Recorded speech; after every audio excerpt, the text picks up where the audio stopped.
Chapter 39. Is that so?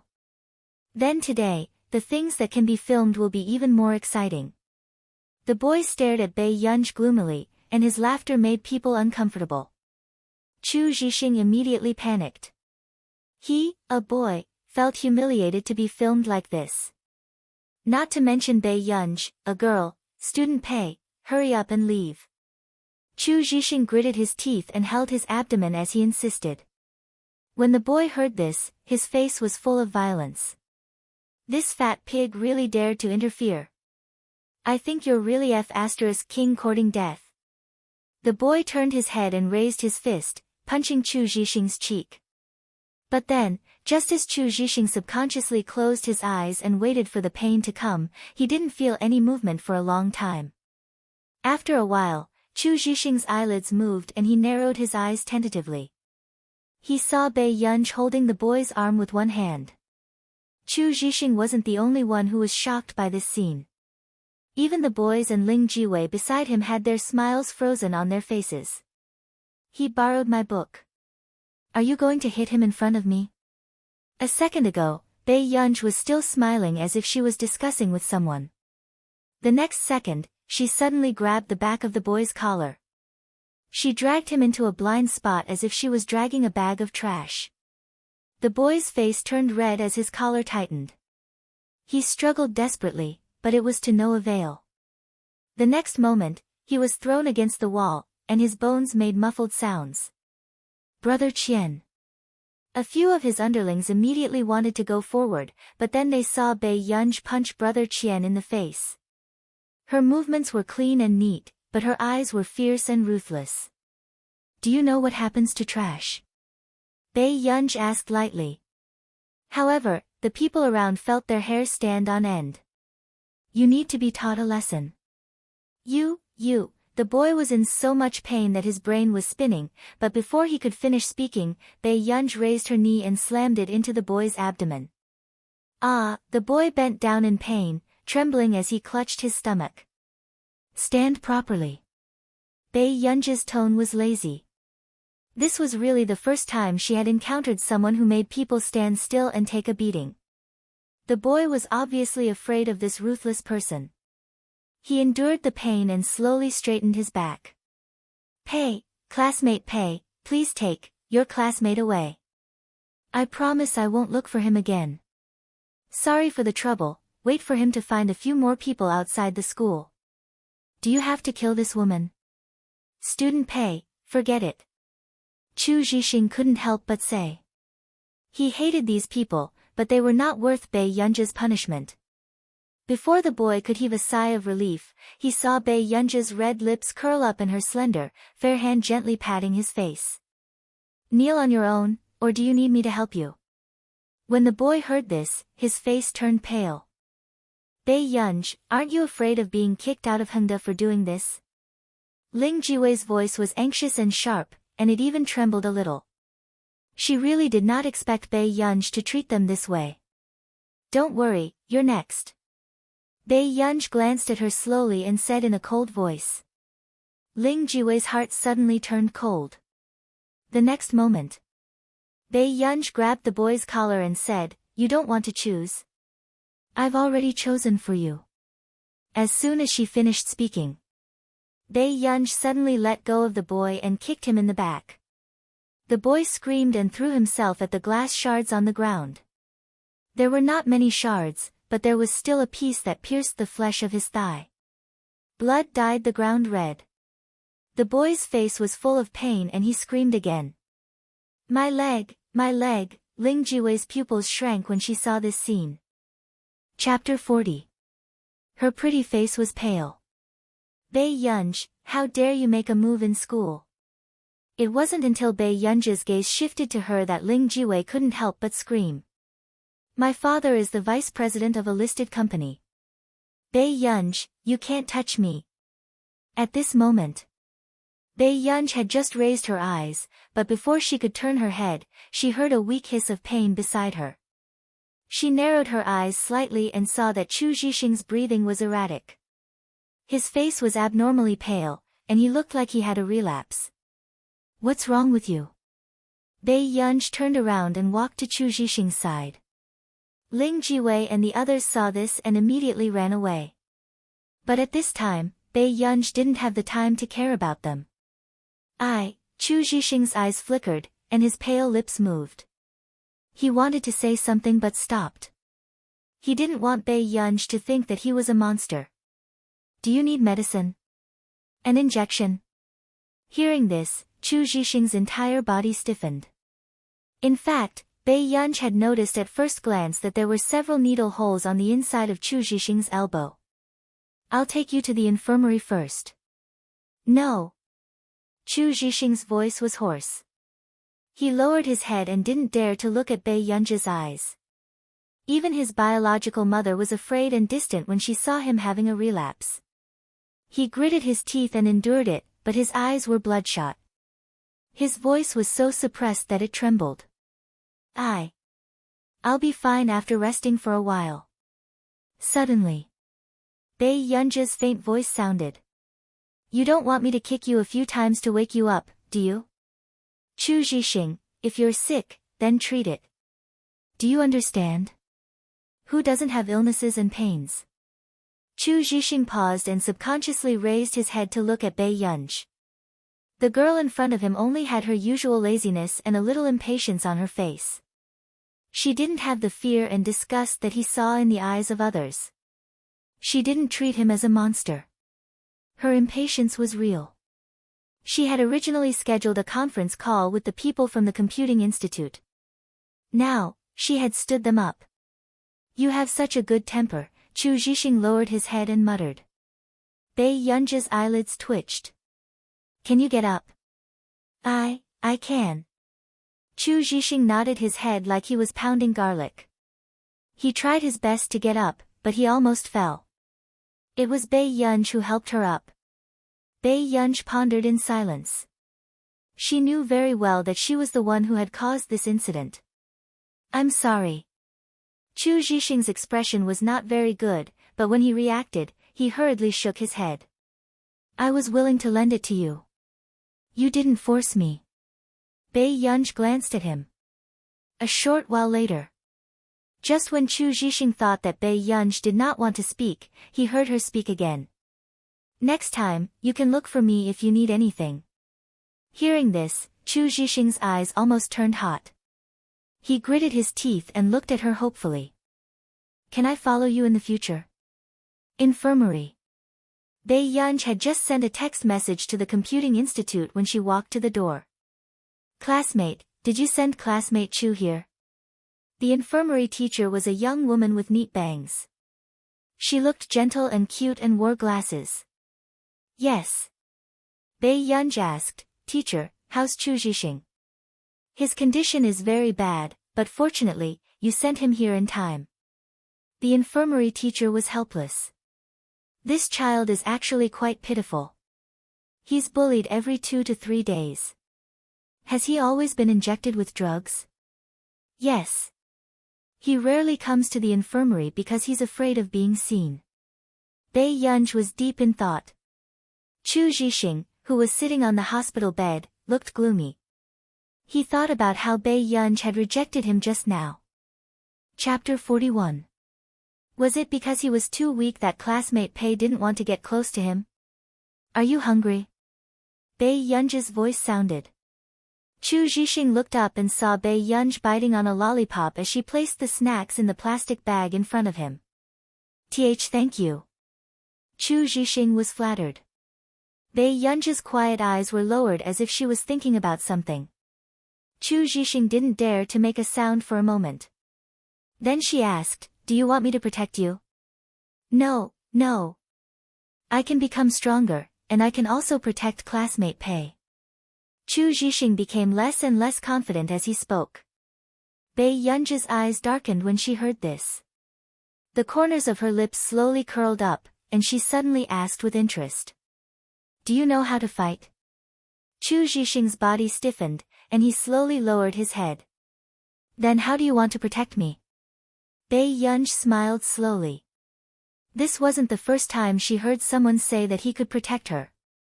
However, she still felt a sense of anticipation that she hadn't felt in a long time.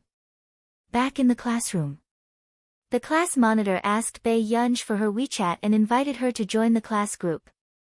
Only then did she remember this matter. She glanced at the WeChat account that the original owner used and chose to create a new account.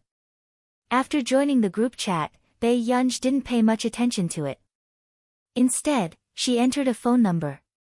A user with the nickname Du appeared. Seeing this, Bei Yunj's lips curled up a little and she exited the friend request.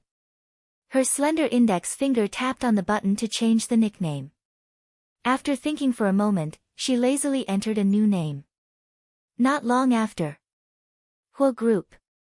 The phone on the desk suddenly vibrated. Hua Shidu picked up the phone without looking up. After opening the message, he opened his thin eyelids. His gaze fell lightly on the screen. Brother's little nightingale has requested to add you as a friend. After a while. Hua Shidu's eyes were so dark that it was hard to tell. He lowered his voice and laughed. Child, you're lawless. In the afternoon. As expected, Bei Yunj was called to the office again. She pushed the door open and entered. She saw a mature and steady middle-aged man sitting on the sofa, chatting with the principal. Principal, are you looking for me? When Bei Yunj smiled, her eyes were especially clear. It was hard to imagine that she was a student who would hurt others. Did you injure Qian Qingjun? The principal asked with a solemn expression. Back then, the Qin family had donated a building to Hengda in order to get this student in. However, when he heard the gossip later, he realized that she was not an illegitimate daughter of the Qin family or a child of some relationship. She was just a poor relative who wanted to rely on the Qin family and insisted that the Qin family transfer her to another school. Yes. Bei Yunj replied. What do your parents do? The middle-aged man in a suit asked. Bei Yunj raised her eyebrows slightly. I grew up in an orphanage. Hearing this, the middle-aged man couldn't help but laugh. He seemed to think that she was bold. Then do you know who Qian Qingjun is? The future successor of the Qian family company. Student pay, do you know the price you have to pay for your actions? The middle-aged man smiled with deep wrinkles, but his eyes were cold. Price? Bei Yunj asked. You want my son to kneel on the glass? I'll give you two choices. The middle-aged man narrowed his eyes. You can either be expelled or kneel on the glass. President Qian, this matter, the principal was also a little anxious. After all, the Qin family had donated a building. However, after President Qian glared at him, the principal could only shut up. Chapter 42. Class 1. Youjiao, does that poor relative of yours know? Someone ran towards Qin Youjiao excitedly. What? Qin Youjiao's eyes darkened. She beat up that Qian Qingjun. He's the rich young master who crippled a student and transferred to our school. The girl's tone was agitated. Qin Youjiao frowned. How is that possible? How could Bei Yunj beat Qian Qingjun? It's true. Now Qian Qingjun's father is here to settle scores with her. He's in the principal's office. A strange glint flashed past Qin Youjiao's eyes and the corners of her lips twitched. I'm going to the washroom. Qin Youjiao stood up and walked towards the door. At the end of the corridor, Qin Youjiao called Mrs. Qin. Mrs. Qin picked up the call quickly and said gently, Jiao Jiao, aren't you in school? What's wrong? Mom, something seems to have happened to Bei Yunj in school. After Qin Youjiao told Mrs. Qin what she had heard, Mrs. Qin fell silent.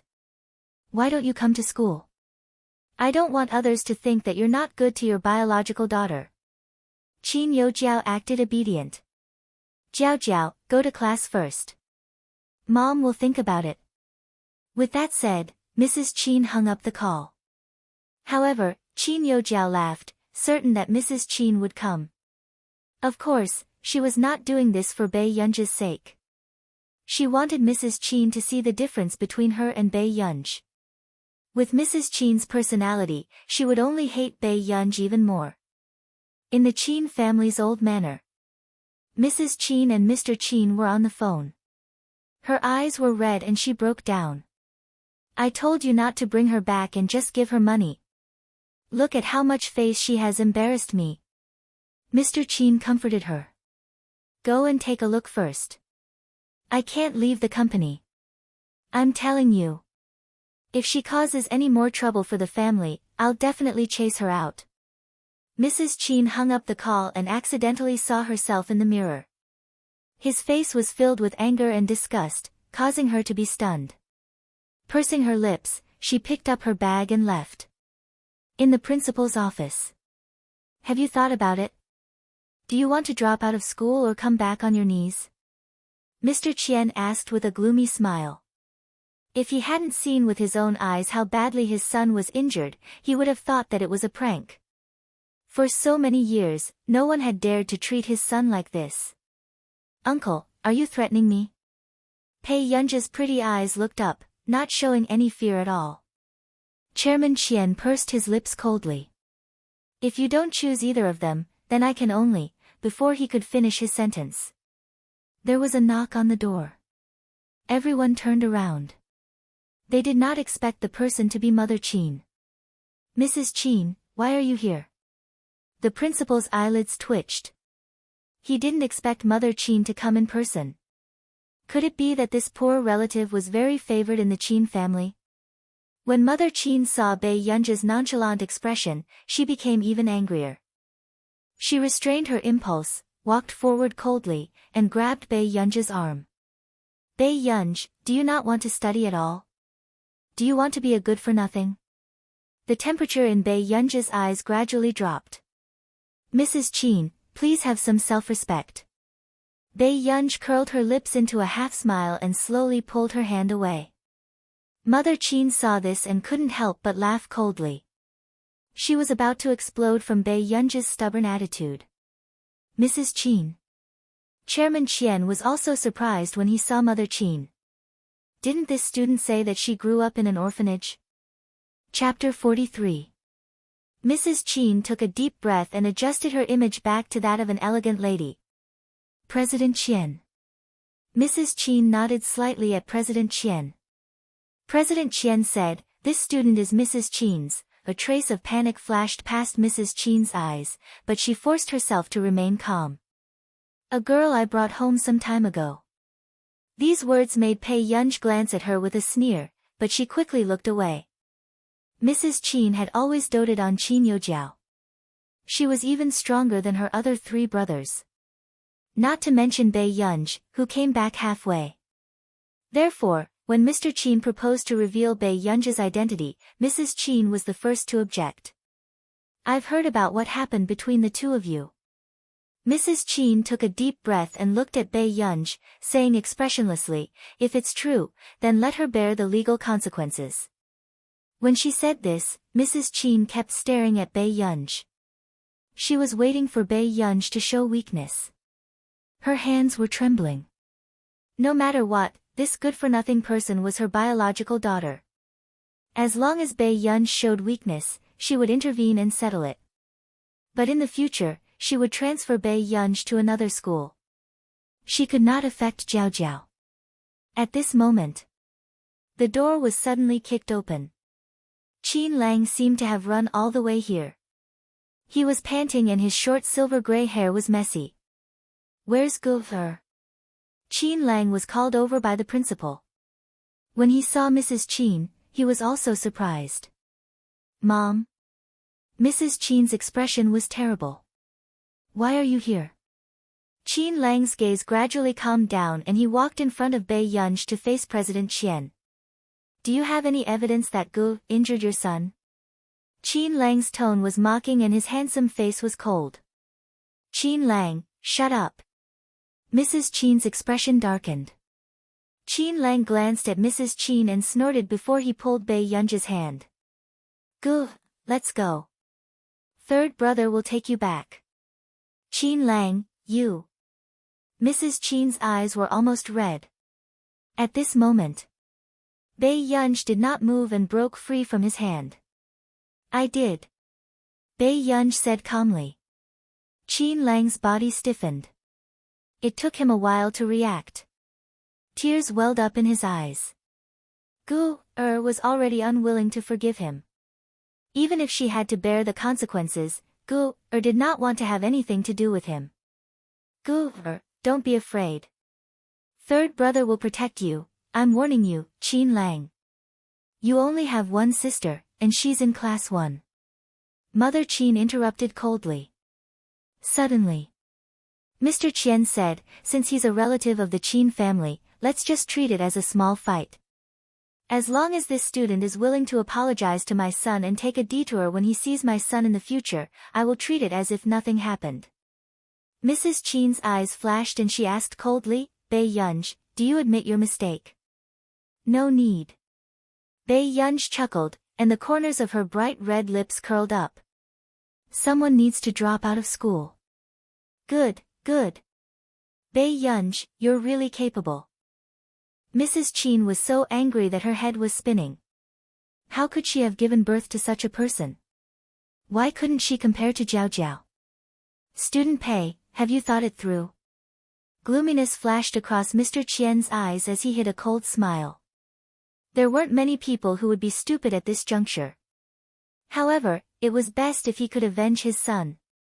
Of course. Bei Yunj lowered her eyes and chuckled. Her slender index finger tapped lightly on the table. It was as if she was waiting for something. After that. Before Mr. Qian could speak, 4 or 5 uniformed personnel suddenly rushed in. Hello, who is Qian Jinye? Please follow us back to the Institute for Investigation. Chapter 44. Boss Qian was stunned by this situation. Looking for him. But he hadn't called the police yet. Looking for me? But I haven't contacted you yet, President Qian couldn't help but say. Hearing this, the investigator chuckled. Your son's matter has already caused such a big commotion. How long will it take for you to contact us? Wait, what do you mean by that? President Qian suddenly felt that something was wrong. Mrs. Qin also frowned and subconsciously looked at Bei Yunj. She still had a playful expression on her face. Mr. Qian, do you remember that your son's matter was also investigated by the police station last year? The investigator's eyes were filled with mockery. We didn't find any evidence of your son that time. But this time, the video of your son being a bully in school has spread on the school's Tieba forum. There are a total of 65 videos. Your son really doesn't do anything good in school. How is this possible? President Qian's face turned pale and his body froze. It's on the trending searches. Take a look for yourself on the way. The investigator looked at his watch. As his guardian, you should cooperate with the investigation now. It was indeed strange to talk about this matter. That trending search was ranked first after the top 3. Later, they wanted to take it down first to avoid aggravating the public's feelings, but the entire list was like a bug. They couldn't move it at all. As for the school's Tieba forum, they couldn't delete it even after contacting the administrator. This matter must have been caused by Qian Jinye provoking someone he shouldn't have. He had kicked an iron board. In those videos that were posted, only the images of the victims were mosaicked. Qian Chengjuan's face was so clear that it was difficult to deny. Comrade, is this really not a misunderstanding? My son's matter last year has already been closed. The investigator sneered, his eyes cold. Closed? That child is still lying in the hospital. You think you can get his life back just by compensating him with some money? Hearing this, President Qian's mind was in a mess. His gaze happened to sweep across Bei Yunj. His eyes were bloodshot as he said fiercely, You did it. Am I right? What nonsense are you talking about? Qin Lang's face was cold as he stood in front of Bei Yunj. Comrade, it's her. She's definitely the one who harmed my son. She sent my son to the hospital today. She should be the one to be arrested. Mr. Qian only had one son, and he doted on him a lot. How could he bear to see his son go to jail? When the investigators saw Bei Yunj, he couldn't help but frown. Was Qian Zhenye crazy? How could a high school student have the ability to hack the entire internet? Classmate, was it you who sent Qian Qingjun to the hospital? The investigator picked one that was still possible. Yes. Bei Yunj's red lips curled up calmly. Qian Qingjun's injuries were not serious. In fact, the most he would receive was financial compensation. However, just as everyone was still in a daze, another voice suddenly sounded from the door. Classmate Pei hit him because he wanted to help me. Bei Yunj's fingertips moved slightly, and her charming and bright eyes moved to Chu Zhixing, whose face was flushed because he had run over. Brat, do you know what you're talking about? President Qian's face darkened. Chu Zhixing gritted his teeth and took off his school uniform shirt in front of them. The boy's fair skin was full of frightening bruises. I'm not lying. Chu Zhixing's expression was stubborn, and his fists were clenched so tightly that they were trembling. This scene made Mrs. Qin's expression change. She couldn't help but look at Bei Yunj. Chapter 45. The emotions in her eyes were complicated, as if she didn't expect that she would wrongly accuse Bei Yunj. You two brats. President Qian seemed to have been forced into a corner and flew into a rage out of humiliation. President Qian.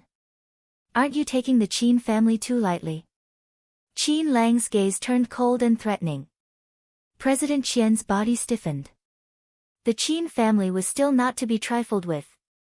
As for Qin Mu's mother, she did not say anything after glancing at Qin Lang. The investigator asked the principal, "Principal, what do you think of the rest of the matter?" The principal quickly replied, okay, sorry to trouble you. In the end. Before President Qian left, his face was ashen as he glanced at Bei Yunj.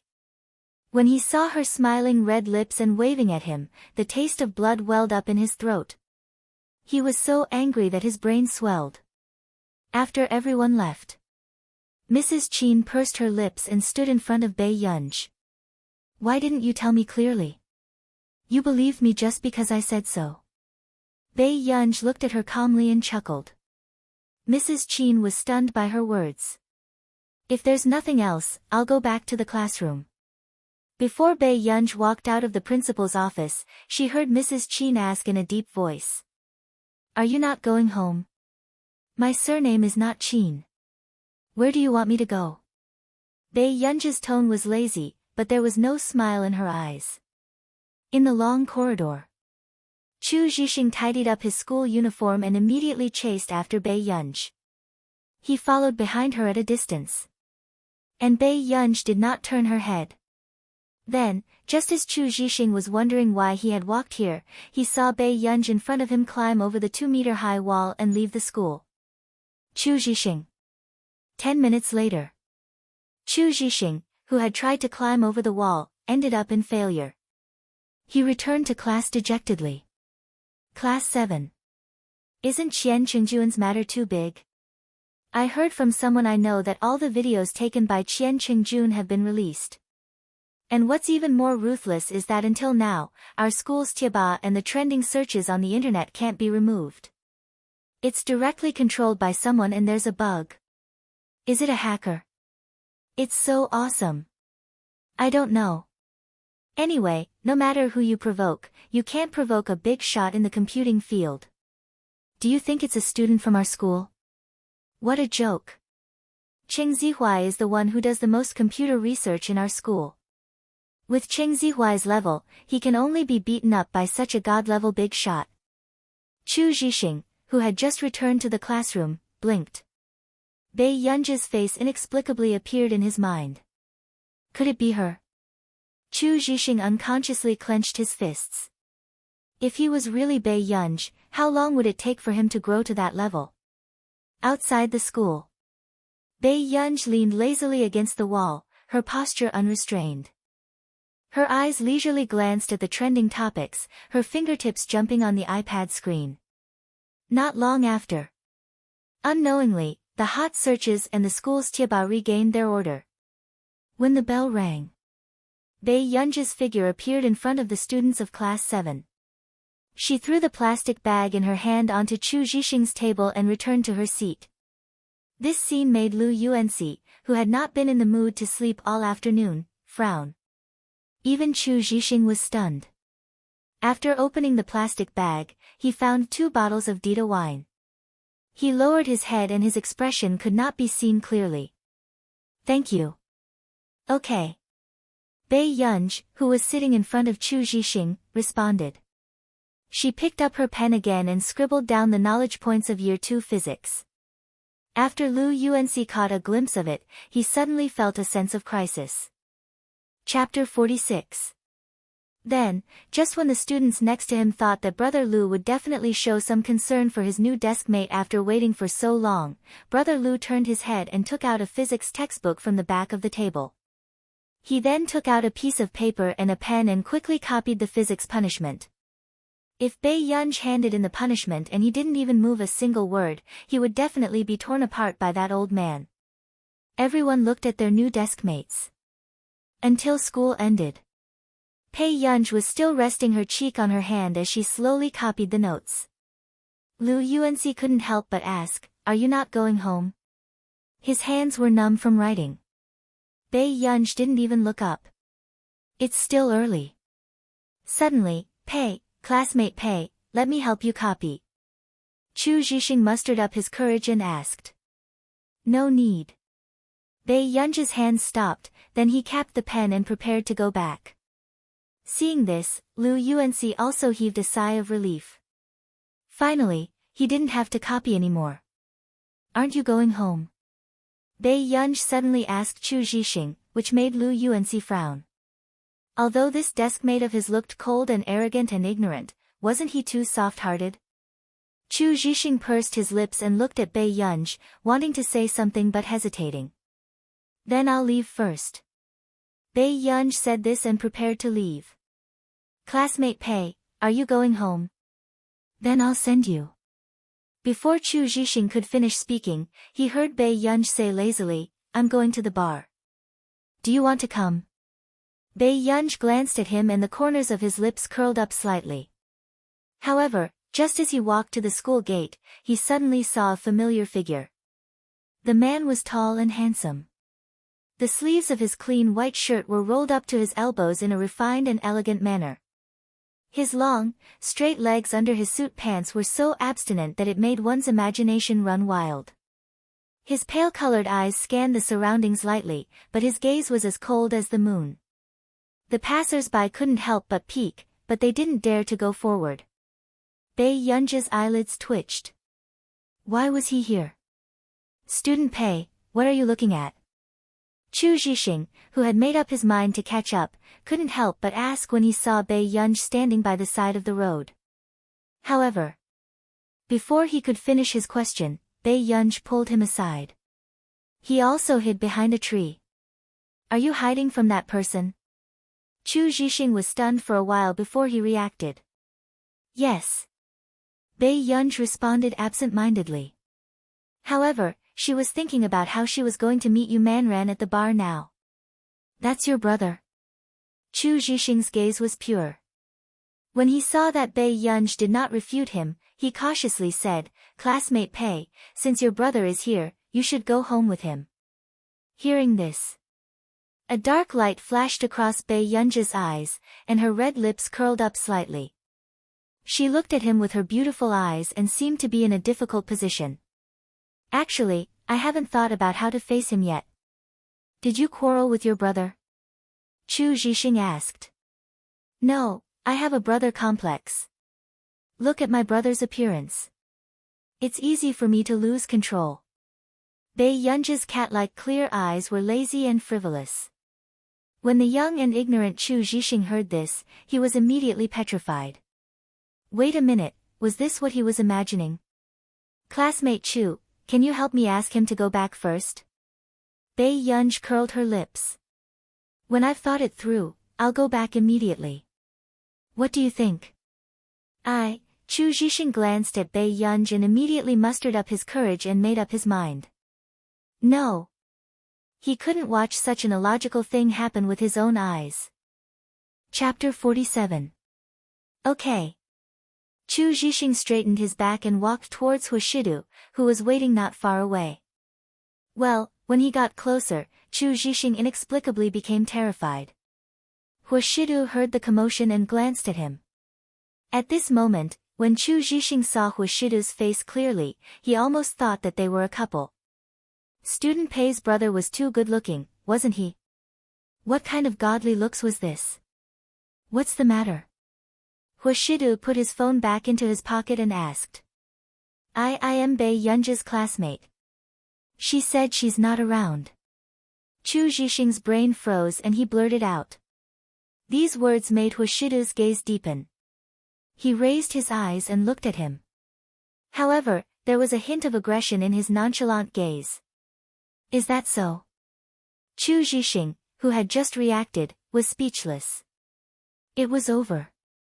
He was going to be beaten up. Actually, Chu Zhixing's little heart trembled slightly, but he did not forget to defend Bei Yunji. Actually, Student Pei didn't mean to not see you. After speaking, he lost his courage and said with a firm gaze, Student Pei is very kind. She doesn't want the two of you to get hurt. That's why she wants to calm down. These words made Huashidu take another look at Chu Zhixing. He smiled silently. Hurt each other? Student Pei's brother, you don't understand Student Pei's feelings for you. She really likes you. It's not the kind of love between family members. Chu Zhixing was immersed in his own world and felt more and more sincere. If you really like this sister, please take good care of her. As soon as he finished speaking, Huashidu roughly understood what was going on. After a while, he chuckled softly. Then, Huashidu put out the cigarette and threw it away indifferently. The corners of his upturned eyes were charming and his tone was playful and lazy. Where is she? I'll go and tell her now that she's actually adopted. Hearing this, Chu Zhixing's body trembled as if he had been struck by lightning. In an instant, his brain froze. Bei Yunji, who was standing behind the tree, kicked a small stone in boredom. Suddenly, a figure appeared in front of her. Seeing this, Bei Yunji raised her head and was about to thank Chu Zhixing. However, she did not expect that the person she saw would be Huashidu. She paused for 2 seconds before smiling brightly again. Brother, why are you here? The man's gaze fell on her unwaveringly. A short while later, Bei Yunji saw him leaning closer. The man's cold fingertips rubbed against her cheek in an ambiguous manner, and his thin red lips lifted slightly. His voice was seductive, as if it could stir the wind beside her ears. Me? Come and feel Yunyan's feelings for her brother. Bei Yunji froze. Then, he immediately realized that the matter just now might have been exposed. I was just playing with my classmates. Big brother, are you here to pick me up? Bei Yunji's eyes curved, but she quietly avoided eye contact. Huashidu did not mind her small actions. He gently rubbed his fingers that were still warm. Okay. Was the little girl's face so soft? Big brother, actually, I have something on today. Bei Yunji had promised Yu Manran that he would give her a demo today. Huashidu took in her obedient expression. His laughter was low and hoarse, but it made one's eardrums itch. Okay, then I'll send you there. Bei Yunji, ? In the end, Bei Yunji changed the location to a bookstore near the bar. Chapter 48. However, as soon as Bei Yunji entered, she regretted it. She looked up and saw Cheng Zihuai flipping through computer books. Cheng Zihuai was handsome and attracted the attention of many girls. When Bei Yunji saw him, she was about to leave when he noticed her. His gaze turned cold and his eyes were arrogant as he mocked her. Bei Yunji, I thought you knew your place. I didn't expect you to find me here. He was even more impressed with her stalking skills than before. Bei Yunji's eyes moved and she glanced at the police station opposite her. She dispelled the thought that had just risen in her mind. Then, Bei Yunji was about to leave. However, Cheng Zihui stepped forward to stop Bei Yunj and looked at her mockingly. Playing hard to get and creating a chance encounter. Bei Yunj, have you forgotten that you don't like to come to bookstores at all? This person had really put in a lot of effort to attract his attention. Bei Yunj restrained the impatience in her eyes and seemed to have thought of something as she chuckled. She looked up with a flirtatious gaze. Yes. Seeing Bei Yunj admit it so openly, Cheng Zihui didn't know what to say for a moment. Suddenly, Bei Yunj's gaze turned to the door and the corners of her lips curled up. Who asked me to like the brother outside so much? Hearing this, Cheng Zihui frowned, thinking that Bei Yunj was deliberately saying this for him to hear. Bei Yunj, you don't have to deliberately provoke me. His tone was cold and disdainful. Don't you know very well in your heart who I like? Bei Yunj looked at him calmly and raised her beautiful eyes slightly. Young Master Cheng, do I have to know what a piece of trash thinks? The original owner liked Cheng Zihui and was willing to suffer a lot for him. But according to her temper, she could only send Cheng Zihui to the junkyard and let him be a piece of trash. These words made Cheng Zihui's face turn red. He gritted his teeth. Bei Yunj. Was this woman crazy? The things that she had done in the past 2 days were things that she had never dared to do before. If you have nothing to do in the future, look in the mirror more often. Bei Yunj said with a smile that didn't reach his eyes as he enjoyed his angry look. After saying this, she glanced at the time and walked directly to the coffee bar on the second floor of the bookstore. This scene made Cheng Zihui angry, but he also remembered what Bei Yunj had said just now. It's all because I like the brother outside so much. He couldn't help but sneer. I want to see what kind of man is out there. With that, Cheng Zihui turned around and walked out with a dark face. There were so many people coming and going on the road that it was dazzling. Just as Cheng Zihui was mocking her in his heart and disdaining Bei Yunj's words, he suddenly saw a black Rolls-Royce. The man sat by the car window. His facial features were well-defined, and his posture was lazy and carefree. He couldn't hide his elegance. Coincidentally, just as Cheng Zihui's body stiffened, Huashidu seemed to have sensed his gaze. His casual gaze exuded a faint sense of oppression, making Cheng Zihui feel even more uncomfortable. Huashidu was the first to look away. It was obvious that he didn't take Cheng Zihui seriously. He just leaned back lazily, opened the cigarette box between his slender fingers, and lit a cigarette. Only then did Cheng Zihui react. He immediately turned his face away in a sorry state. For the first time, he felt inferior. Was this the man Bei Yunj was talking about? Impossible. How could Bei Yunj know such a man? Chapter 49. Cheng Zihui dismissed this thought and told himself that it was just a coincidence that Bei Yunj was here. He took a deep breath and left the bookstore with a sullen expression. Meanwhile, Huashidu, who was sitting in the car, was obviously waiting for someone for the first time. He raised his eyebrows slightly and tugged at his tie impatiently. Who did this young lady meet? Why did they have to talk for so long? At the coffee bar on the second floor of the bookstore, Yu Manran, who had walked in, felt strange. She thought that after she graduated from university, she would never appear in this place again. Miss Pei. Yu Manran found Bei Yunj. This is a demo. Listen to it and start arranging if you think it's good. Bei Yunj handed the Bluetooth to her. Yu Manran immediately took it. After listening to the demo for 40 to 50 seconds, surprise appeared in her eyes. She couldn't help but look at Bei Yunj. This girl who looked to be in her 20s was as good as those big shots who had won awards overseas. May I know who Miss Pei learned this from? Bei Yunj stopped what she was doing and returned to normal after a while. My grandfather. In her previous life, her grandfather was a famous musician both at home and abroad. However, he had taught her classical music. As for arranging pop music, she had learned it from a friend who was an artist. Yu Manran was envious. Miss Pei's grandfather must be a gentle and kind person. Otherwise, how could he have taught you to be so outstanding? Bei Yunj looked up with interest and smiled faintly. Because there's a feather duster on our piano. You Manran, it sounded like such a refined family, but why was it so down-to-earth? When Bei Yunj was young, she had always been unruly and unbridled. However, which elder could handle a good-looking and smart child? Especially a child like Bei Yunj who was bad and sweet-tongued. The terrible things she did always made Grandpa Pei so angry that his teeth itched, but he couldn't bear to really hit her. Soon. Yu Manran had decided on this demo, but before he could chat with Bei Yunj's phone vibrated. Miss you, please go back first. Yunj, can I add you on WeChat? Yu Manran asked a little embarrassedly. Sure. Bei Yunj reported a string of numbers and waited for Yu Manran to leave before answering the phone in the aisle of the bookstore.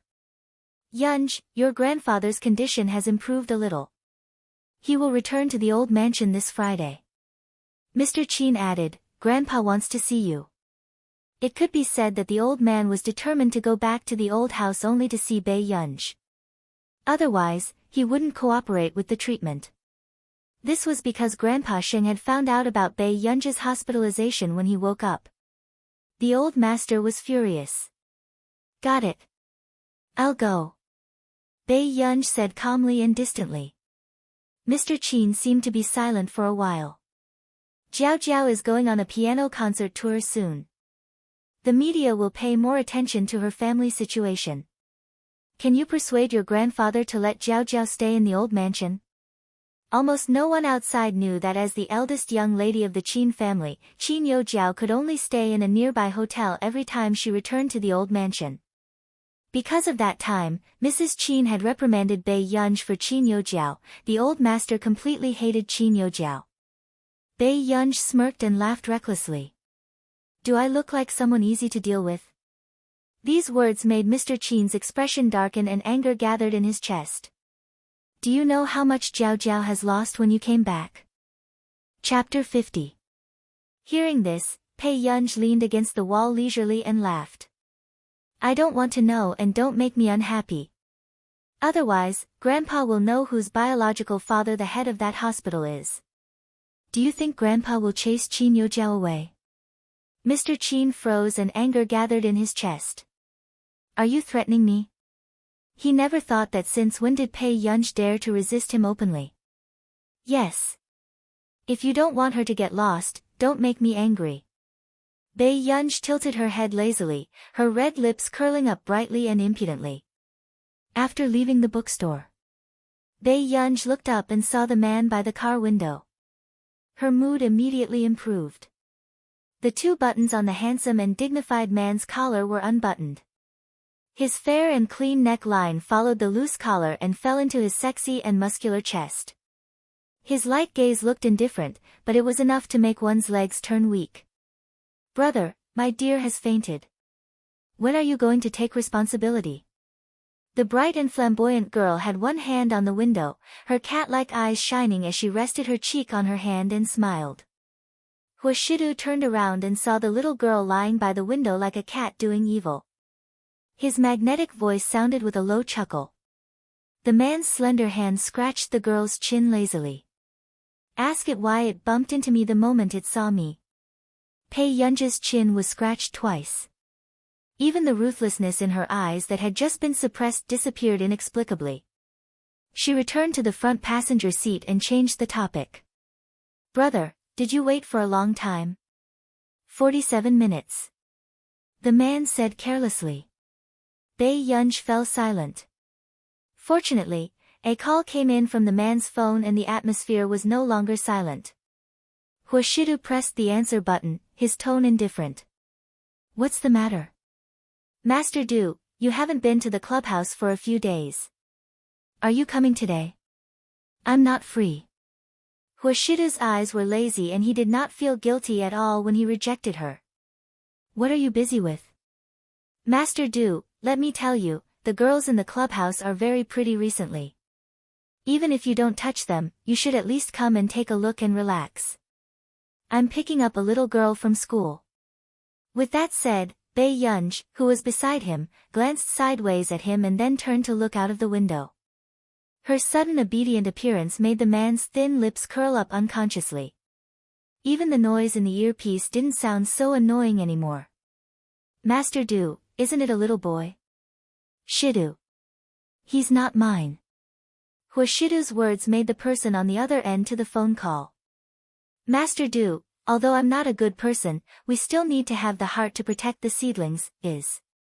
He really didn't expect that Master Du, who usually didn't get involved with women, would do everything in their power to enter the Hu family. She hasn't even gone through puberty yet. She doesn't have any feminine charm at all. The things in your head are abnormal. You can change them as soon as possible. Shidu sneered and said indifferently. He smiled. So it's not what I thought. Master Du, come early. What trouble can a little girl have? The man let out a long laugh and said slowly, don't worry. Little girls don't know their place. Bei Yunj turned to look at him. Chapter 51. Even Shidu did not notice that there was a hint of indulgence in his casual tone. Master Du, you can even take care of such a child. The person on the other end of the phone seemed to be in disbelief. It was not that he had never seen Master Du take care of a child.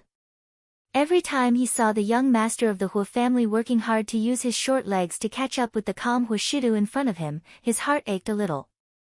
At this moment, when Shidu heard this, his gaze swept over Bei Yunj unhurriedly. His gaze was fixed on her as his happy low laughter suddenly floated into her ears. His magnetic voice was lazy and sexy. It's a little overwhelming. Bei Yunj, she had a feeling that this man was not human. At night, Bei Yunj had just fallen asleep when she was woken up by the dream of the past. The girl's forehead was covered in sweat. The last trace of embarrassment disappeared from her deep eyes as she gradually woke up. A few minutes later, she still got out of bed and washed her face. She walked to Shidu's door and knocked. After a long while, the door opened. The man seemed to have just woken up. His cold eyes were filled with laziness. He was wearing a dark-colored nightgown. The half-open collar revealed his firm and sexy chest, and his belt was loosely tied. The man's Adam's apple moved. His voice was hoarse from waking up, and his eyes were deep. It was even more deadly than usual. Bei Yunj reacted and asked with a smile, Brother, did you sleep well? The man lifted his eyelids and his hoarse voice sounded. It was hopelessly sexy. Are you planning to tell me that the air conditioner in your room is broken? She had really met an expert. The girl in front of him was silent, as if she was planning to return to her room obediently. Shidu noticed that the girl's beautiful eyes were abnormally red. She no longer had her usual smile. He spoke again. Can't sleep? Yes. Bei Yunj was about to turn her head when she heard this. She looked up at him again. At this moment, Shidu suddenly remembered how Bei Yunj slept soundly on his lap last time. He seemed to understand. The corners of his thin red lips curled up as he deliberately teased her. You can't sleep, so you came to me to play hooligan. For a moment, Bei Yunj couldn't refute. Her beautiful eyes moved. Suddenly, Shidu said, try changing rooms with me. Bei Yunj glanced at him subconsciously. When she came back to her senses, she nodded. Next. Just as Bei Yunj was caught off guard, the man pinched her face frivolously. There was a hint of punishment in his tone. You came to knock on my door dressed like this? Don't think that I don't bully you. The corners of his upturned eyes were seductive, and his nonchalant look made her blush even more. It was only when the man's eyes moved away indifferently and left his room that Bei Yunj finally realized what was going on. She glanced at her pajamas that she had forgotten to button properly. However, she only reached out and touched her chest. The corner of her lips curled up. Something really happened. When this man flirted with her, it was too intoxicating. After entering the room, Bei Yunj couldn't help but glance at the decorations around her. It was just like Shidu's style. It was simple and clean. There was even red wine on the table under the floor-to-ceiling glass window. It seemed to be used by men to help them sleep. Pei Yunj had just laid down on the bed when the original owner's faint, cold, and pleasant scent invaded her senses from the dark gray pillow blanket. It was inexplicably reassuring. Not long after, Pei Yunj felt sleepy. But then, she didn't know which insensible person had called her in the wee hours of the morning. Chapter 52.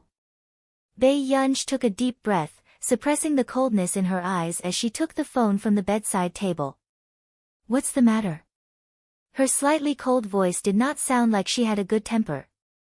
Inexplicably, Marcus, who was on the phone, felt frightened.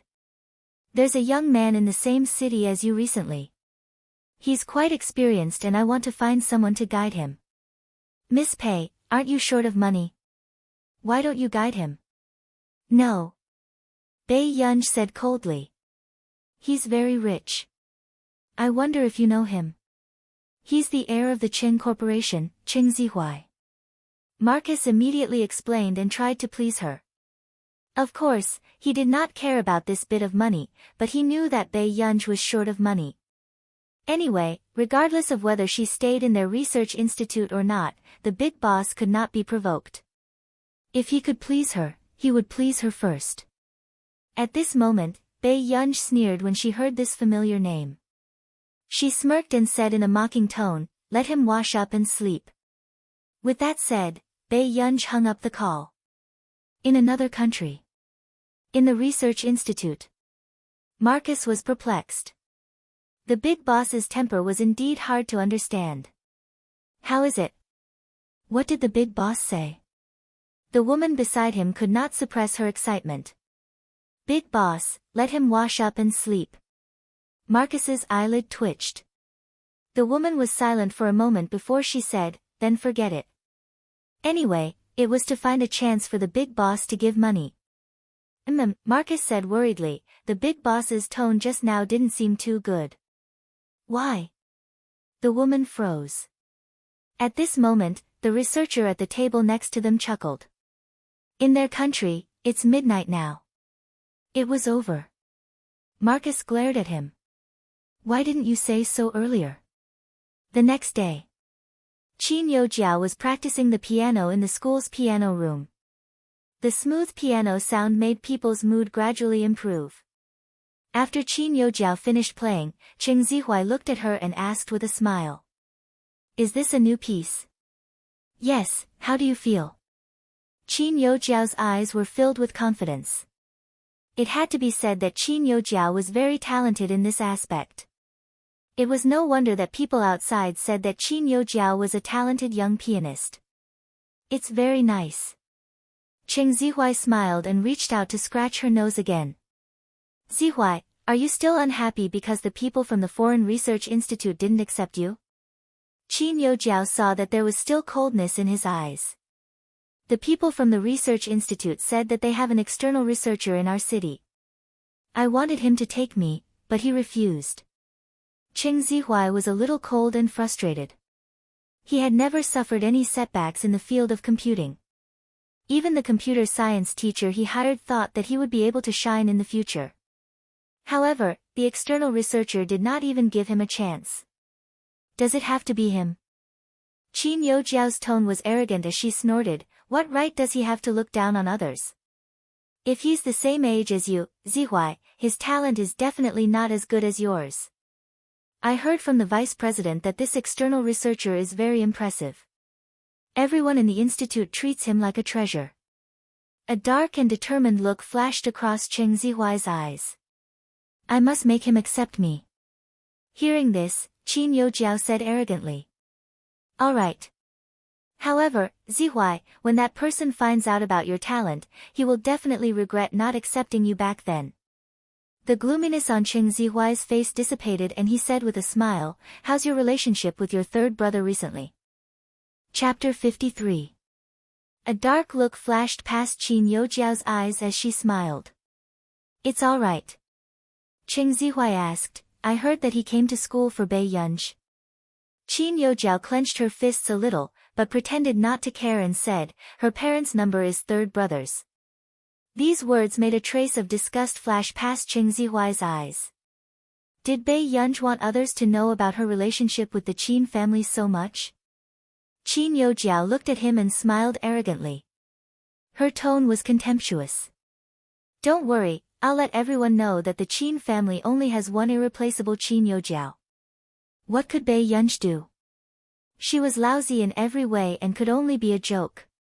At this thought, Qin Youjiao suddenly smirked and opened her social media app to post a status. Qin Youjiao, it's a new song, cute, not long after she posted it. Some fans congratulated her and some even Qin Lang. Crush Qin Lang, our sister's tour is about to start. Promote it quickly. Sister is too good. She's omnipotent. Aren't you going to prove your nickname of the crazy sister doting demon? Dog head, crush Qin Lang, ah, Jiao Jiao, look at me. I'm your third sister-in-law. The little princess of the Qin family is so prestigious. I'm so jealous. Seeing these comments, the corners of Qin Youjiao's lips curled up uncontrollably as her vanity was satisfied. A trace of ridicule flashed past her eyes. So what if she was his biological daughter? She was not presentable at all. At the training base. Brother Lang, look. You and your sister are on the trending searches again. The team member said excitedly. My sister. Hearing this, Qin Lang's eyes lit up and he snatched his phone away to open the trending searches. Hashtag Qin Lang, Qin Youjiao hashtag Qin Youjiao's piano tour hashtag and other terms were already in the top 10. However, when Qin Lang saw this name, his expression darkened. You're talking about her? His tone was not good. Hearing this, the team member was amused. Brother Lang, you have other sisters? Hearing this, Qin Lang wanted to say something but hesitated, his handsome expression turning even uglier. Actually, he had not mentioned Qin Youjiao much, but Qin Youjiao's piano tour had always been popular.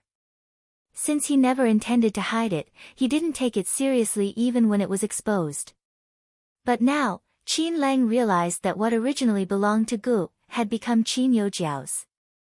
Qin Lang's expression didn't look too good. He didn't explain to his team members either. Instead, he expressionlessly logged into the account that he had not logged in for 2 years. He glanced at the people who tagged him and couldn't help but chuckle. A short while later, the people who had been waiting for Qin Lang's response finally noticed his movements. However, after reading it, everyone felt that something was amiss. Crush Qin Lang, I really want to be blacklisted.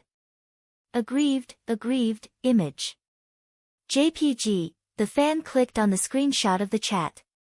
She realized that the nickname Qin Lang had given her was Gu-er. Qin Lang sent 2 messages in a row, but the other party did not respond. There were even red exclamation marks on the messages. Gu-er, third brother was wrong. Burying her head and crying bitterly. JPG, the fans who saw this post immediately exploded. Who is Gu-er? Ha ha ha ha, who would have thought that Boss Lang would have such a day? Wait a minute, Qin Lang is this girl's third brother.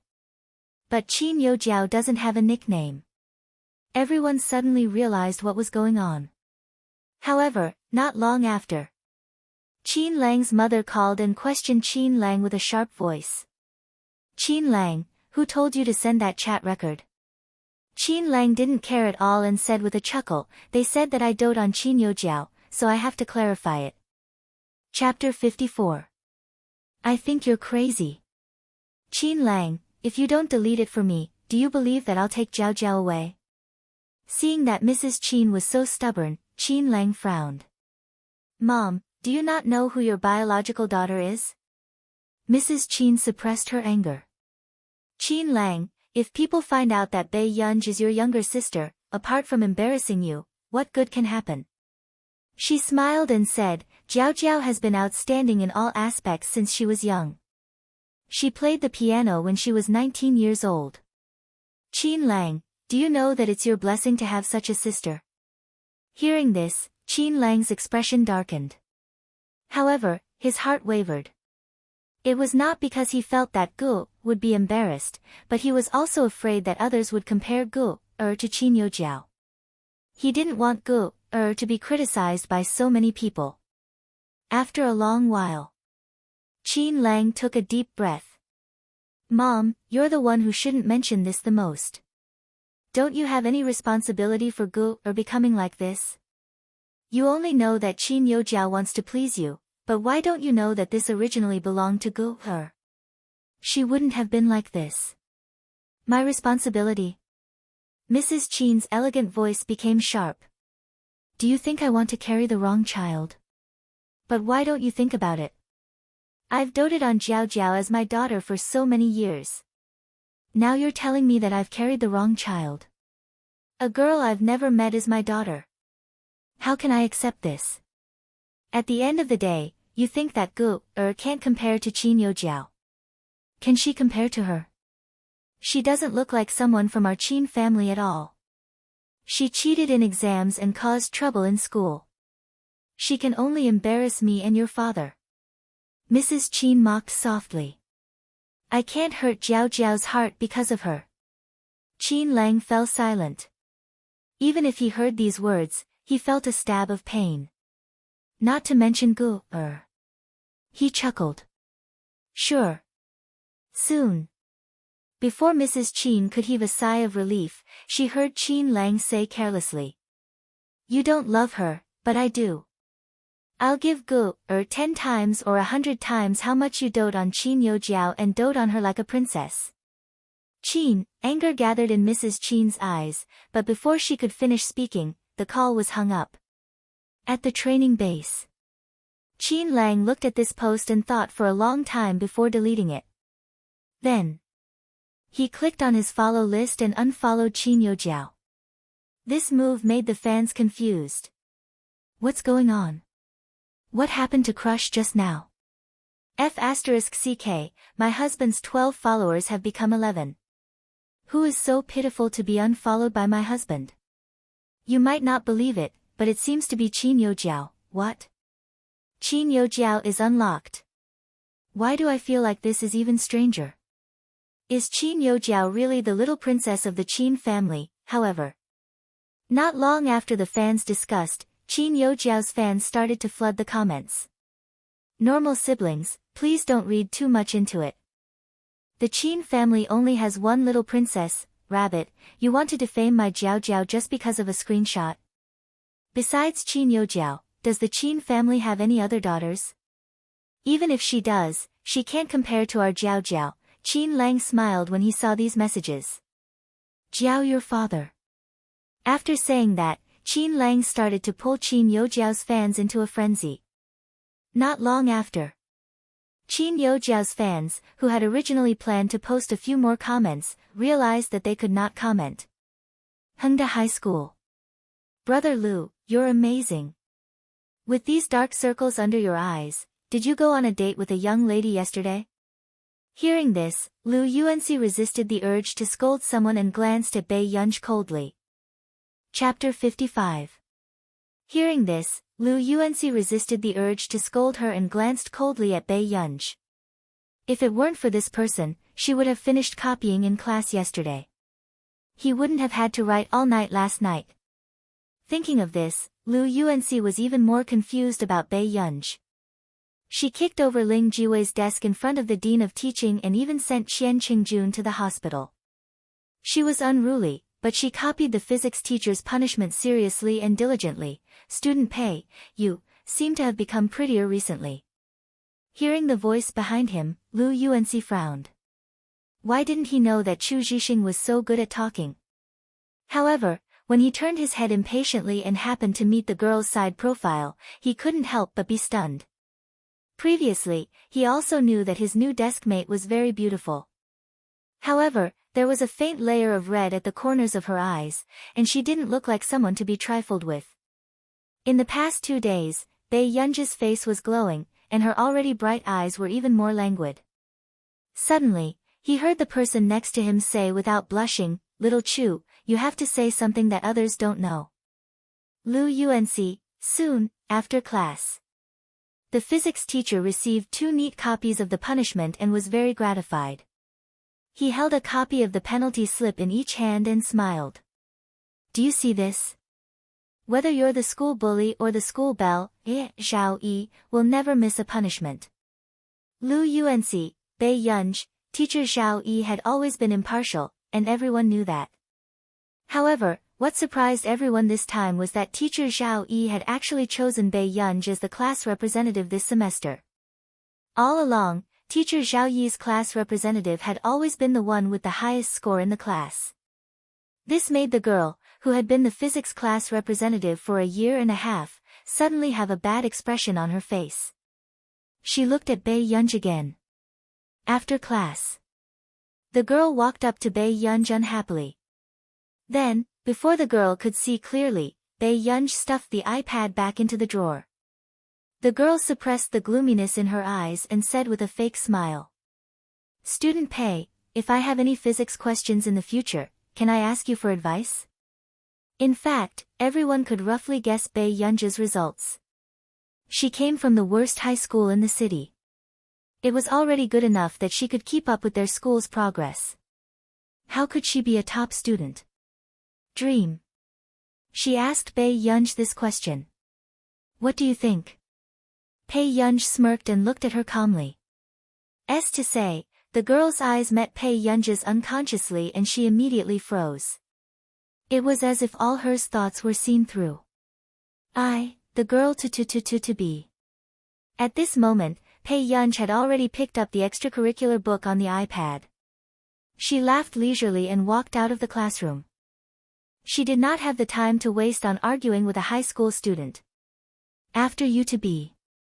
Ling to be to Bei, to the Ling to T to be to Teat, she cheated in the exam and relied on her family to get into our class. When she enters society in the future, she won't even be able to climb into our circle. At the door. Bei Yunj found it troublesome to type, so she called Marcus directly. Miss Pei, why are you calling me? Marcus couldn't suppress his excitement. Did you just say that you know the Medical Research Institute? Chapter 56. Bei Yunj's eyelids twitched. How professional are they? They're definitely the best in the world. You'll know just by looking at their hairline, ha ha ha. Marcus touched his lush short hair and couldn't help but gloat. Are there any neurologists? Bei Yunj asked. The original owner's grandfather had an intracranial tumor. Although she was not the original owner, she was living in her place now, so she would naturally think of ways to make up for the original owner's regrets. Of course. The neurologists who won the highest medical award previously were from their research institute.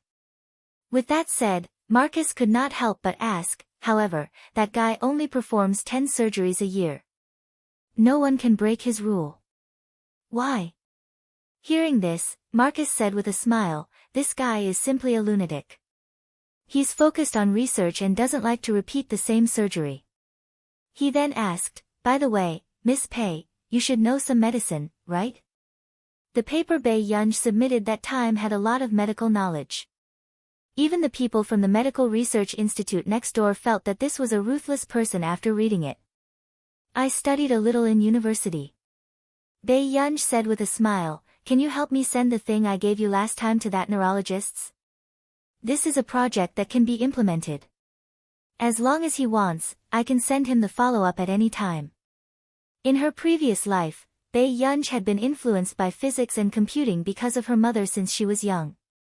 So when she was in the junior class, she majored in biomedical engineering. Using computer technology, she had developed a medical detection machine that was popularized by many hospitals. Marcus sucked in a breath of cold air and realized that he had really found a treasure. Send the follow-up at any time. Didn't this mean that the experiment had been successful? He calmed down. Okay, Miss Pei, don't worry. I'll pass it on for you. Thank you. Bei Yunj's lips curved. No need, it's my duty. Marcus was overjoyed that such a talent could be produced in the Computing Institute. Unfortunately, this big boss did not plan to emigrate. After the chat, Bei Yunj had just hung up the call and was about to leave when she bumped into Qing Zihuai. Qing Zihuai was here to look for Qin Youjiao and did not expect to bump into Bei Yunj in the corridor. He subconsciously glanced at the book in her hand. It was an English book about computers. Qing Zihuai's cold eyes showed a hint of mockery. And she still said that she didn't deliberately play tricks on him. Bei Yunj knew that he was interested in computer science. If it wasn't for him, would she be able to understand such a difficult professional book? Bei Yunj, I can't even understand the book in your hand. Qing Zihuai sneered and looked at her. Bei Yunj pursed his lips and sized up Qing Zihuai with a faint smile. With this level of skill, he wanted her to guide him. Bei Yunj laughed. Is there a need to expose your IQ? Immediately. Qing Zihuai's face darkened. No wonder the Qin family had always looked down on her. As the biological daughter of the Qin family, Bei Yunj was nothing compared to Yu Jiao. He only knew how to cheat. Qing Zihuai's expression gradually returned to normal. He tidied up his sleeves and said coldly. Bei Yunj, no man will like your scheming methods. Bei Yunj had been found fault with by Qing Zihuai several times and had long lost her patience. The corners of her lips suddenly curled up and she raised her eyes slightly. She was bright and arrogant. Methods? Are you worthy? Chapter 57. These words made Qing Zihuai's expression darken and his gaze was so dark that he looked like he wanted to strangle Bei Yunj to death. Bei Yunj, don't think that you can be so arrogant just because you have the Qin family. He gritted his teeth and said. Bei Yunj snorted and hugged the book in her arms calmly as she asked slowly. Do I need the Qin family to be arrogant? The girl's eyes were eye-catching and beautiful, but they made people feel that she was impudent. These words made Qing Zihuai's face turn red and he was speechless. It was only after Bei Yunj left that Qing Zihuai took a deep breath to calm himself down. He looked at Bei Yunj's figure and ridicule and coldness gradually appeared in his eyes. Forget it, he didn't need to be calculative with such a person. Compared to Qin Youjiao, who had been nurtured to be talented and beautiful since she was young, Bei Yunj was indeed the shame of the Qin family. No wonder she was not doted on by the Qin family. For 2 days, Bei Yunj was perfecting the project and waiting for the neurologist's reply. Until Friday. Bei Yunj suddenly remembered that she had forgotten to tell that person about this. After class. Bei Yunj called Hua Shidu when there was no one around. In the Hua Corporation. The handsome and dignified man had just finished a meeting and the atmosphere in the meeting room was still tense and cold. It had to be said that every internal meeting of the Hua Corporation was like a trial. It was soul-stirring. After everyone had left. The man heard his phone vibrate and his cold pale-colored eyes glanced at the caller ID on the screen before he picked up the phone and answered the call. He asked carelessly, Child, are you calling me during class? Class just ended. Bei Yunj said, Brother, I'm going home today. Go home. My grandfather just came back from the hospital. I plan to visit him. Sure. With that said, before Bei Yunj could hang up, Hua Shidu heard him ask again. Oh right, Yun, how were your results for the monthly exam? Bei Yunj was speechless. In the end. When she hung up the phone, it ended with Bei Yunj telling her that she had to study at home over the weekend. Hua Shidu, who was sitting in front of his desk, thought for a moment before calling Qin Yu. Qin family's old residence. Before old Master Qin was brought back, Mother Qin had already changed into a dark purple cheongsam. She was dressed dignified and elegant as she waited. Mom, when Grandpa comes back this time, will he be like before? Hiding the unwillingness in her eyes, Qin Youjiao's fingers sank even deeper into her palms, clenching them so tightly that her fingers turned white. In the past, old Master Qin doted on her and treated her like his own granddaughter. However, ever since Bei Yunj returned, old Master Qin had been biased towards Bei Yunj. He even forbade her from living in the old mansion because of Bei Yunj. Thinking of how she could only stay in a nearby hotel every time she returned to the old mansion in the past 2 years, the jealousy and hatred in Qin Youjiao's heart grew stronger. How could Bei Yunj compare to her? She was clearly a trash. However, the old man was stubborn and valued blood relations very much. Don't worry, Grandpa doted on you back then. Looking at Qin Yojiao's appearance, Mrs. Qin could not help but feel sorry for her. She immediately comforted her. However, Grandpa cares more about blood relations. But as long as Jiao Jiao is filial, how can Grandpa be so heartless? Hearing this, Qin Yojiao's tone was aggrieved. Really? Mom, third brother doesn't seem to dote on me anymore. Will you? Silly child, you'll always be Mom's daughter. Chapter 58. Then, Mrs. Qin picked up the gift box beside her and handed it to Qin Yojiao. I asked a friend to buy this from overseas. Your grandfather will definitely like it. When the time comes, just tell Grandpa that you bought it. Do you understand? Hearing this, a dark look flashed past Qin Yojiao's eyes and she looked up to ask, Mom, is this very expensive? More than 2 million. Mrs. Qin caressed Qin Yojiao's head lovingly, unable to hide the love in her tone. Jiao Jiao, don't worry. With me around, I will definitely make grandfather value you again. Besides, my daughter is so outstanding. Thank you, Mom. Qin Yojiao was extremely touched and hugged Mrs. Qin excitedly, but she hid the smugness and disdain in her eyes. So what if Bei Yunj was the Qin family's biological daughter? In the end, all of this could only be hers. At this thought, Qin Yojiao's mood improved a lot. On the other hand, Mrs. Qin had been envied by many wealthy ladies because of Qin Yojiao's piano tour recently. They praised her whenever they saw her, making her complexion rosy. A dark look flashed past her eyes. No matter what, she had to protect Jiao Jiao. Otherwise, when others found out that Bei Yunj was her biological daughter in the future, she would lose a lot of face. Soon.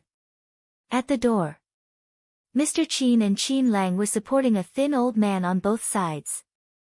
Seeing this, Mrs. Qin immediately grabbed Qin Yojiao's hand and went forward with a smile. Dad, you're finally back. Hearing this, old Master Qin only glanced at her calmly before his eyes swept past Qin Yojiao. He froze for a moment before his expression darkened. Where's my girl? At this moment, before Mrs. Qin could get Qin Yojiao to greet old Master Qin, she heard old Master Qin's question and her expression immediately darkened. After Mrs. Qin's expression calmed down, she said with a smile, she probably hasn't arrived yet. She changed the topic and the meaning was unclear. However, Jiao Jiao is from the same school as her. But Jiao Jiao arrived very early. I don't know what she's busy with. Hearing this, Qin Lang's expression darkened. Was she saying that Gu was unfilial in front of grandfather? Then, Qin Lang was about to speak when he heard old Master Qin say angrily. You don't know what your daughter is busy with and you still have the cheek to say it? What if Gu ran into trouble along the way? What should we do? Qin Lang, she really didn't need his help. Grandpa was still the same as before, extremely biased. As expected. After being rebuked by old Master Qin, Mother Qin's expression changed again. Beside him, Qin Yojiao's body froze. She felt like she wasn't a member of the Qin family. That child doesn't need my concern. I wasn't the one who took care of her in the past. Mrs. Qin forced a smile onto her face. Dad, Jiao Jiao has been working very hard recently. She's ranked second in the entire cohort and even won the first prize in the competition. Soon, there will be a steal. Ah Lang, hurry up and give Gu a call. Ask her if something happened to her. Old Master Qin turned his head and said worriedly to Qin Lang, if she gets bullied, she definitely won't say anything. This child has always treated himself as an orphan. For a moment, the atmosphere was silent. Mr. Qin and Mrs. Qin looked even more embarrassed and speechless. Other than old Master Qin, no one dared to say such a big truth. Qin Lang held back his laughter and nodded. In front of the Qin couple and Qin Yojiao, he called Bei Yunj. No. Suddenly, a sound came from the door.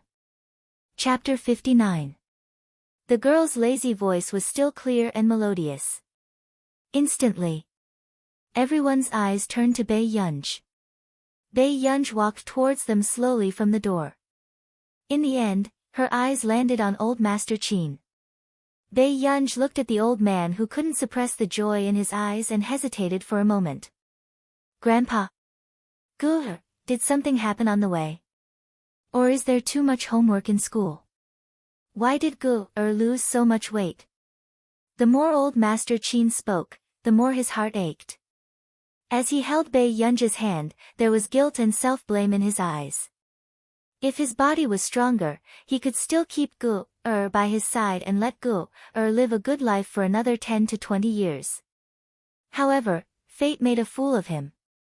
His body couldn't last more than a year or two.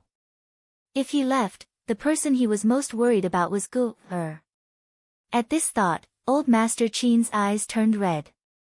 No. Bei Yunj could see that the old man in front of her was really good to her, but for a moment, it was difficult for her to accept the original protagonist's family. After a while, a faint helplessness appeared in Bei Yunj's eyes and she said with a soft laugh, "Grandpa, I fell asleep during self-study just now, so I didn't come in time."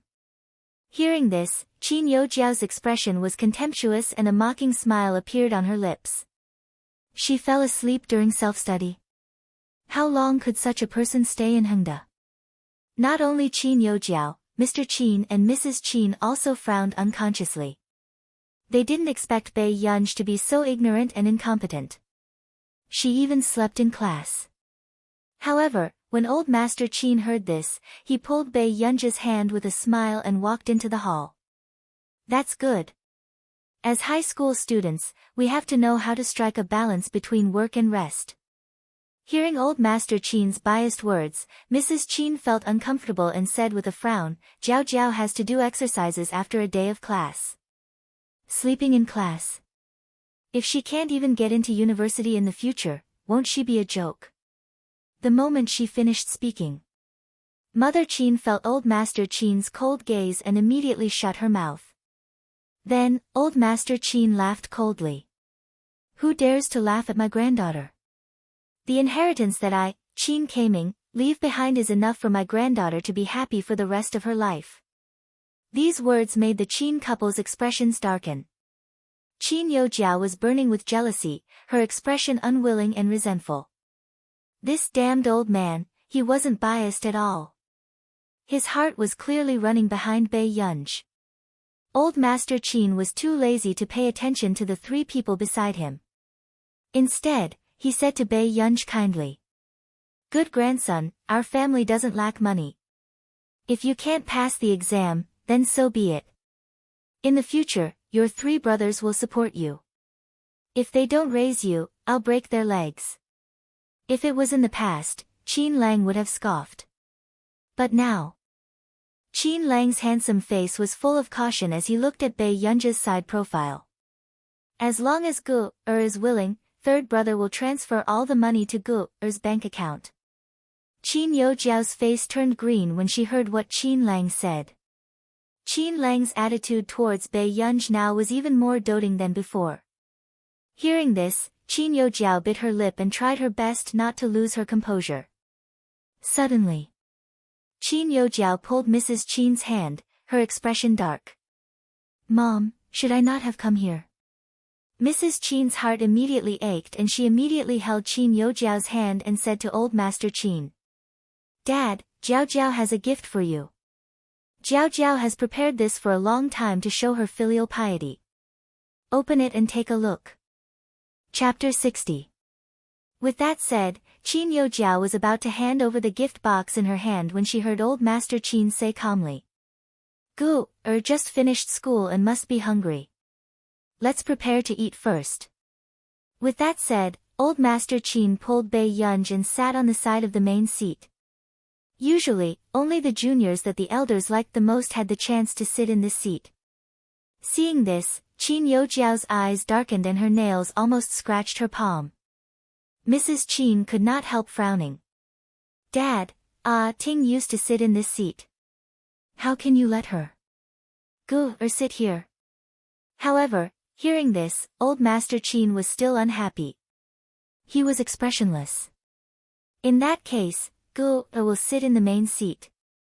I'm an old man, so I can just move a stool and sit beside Gu. Mr. Qin immediately said, Dad, you're joking. There's nothing particular about this seat. Whoever you want to sit beside you can sit beside you. That's more like it. Old Master Qin snorted coldly and pulled Bei Yunji's hand to sit down. Seeing this, Qin Youjiao's eyes turned red with jealousy. Even when she was most doted on in the Qin family, she had never received such treatment. Qin Youjiao felt unbalanced and Mrs. Qin's expression did not look good either. There's still some time before dinner. Dad, why don't you take a look at Jiao Jiao's gift first? Mrs. Qin said persistently. Hearing this, old Master Qin furrowed his eyebrows. Qin Youjiao took this opportunity to place the gift box on the table and opened it gently. Inside was an early foreign silver ornament. It was not so expensive that it would make old Master Qin suspicious, nor would it be cheap. What was more important was its rarity. Mrs. Qin knew very well that old Master Qin had always liked foreign silverware. You bought this? Old Master Qin looked at Qin Youjiao. The price isn't low, right?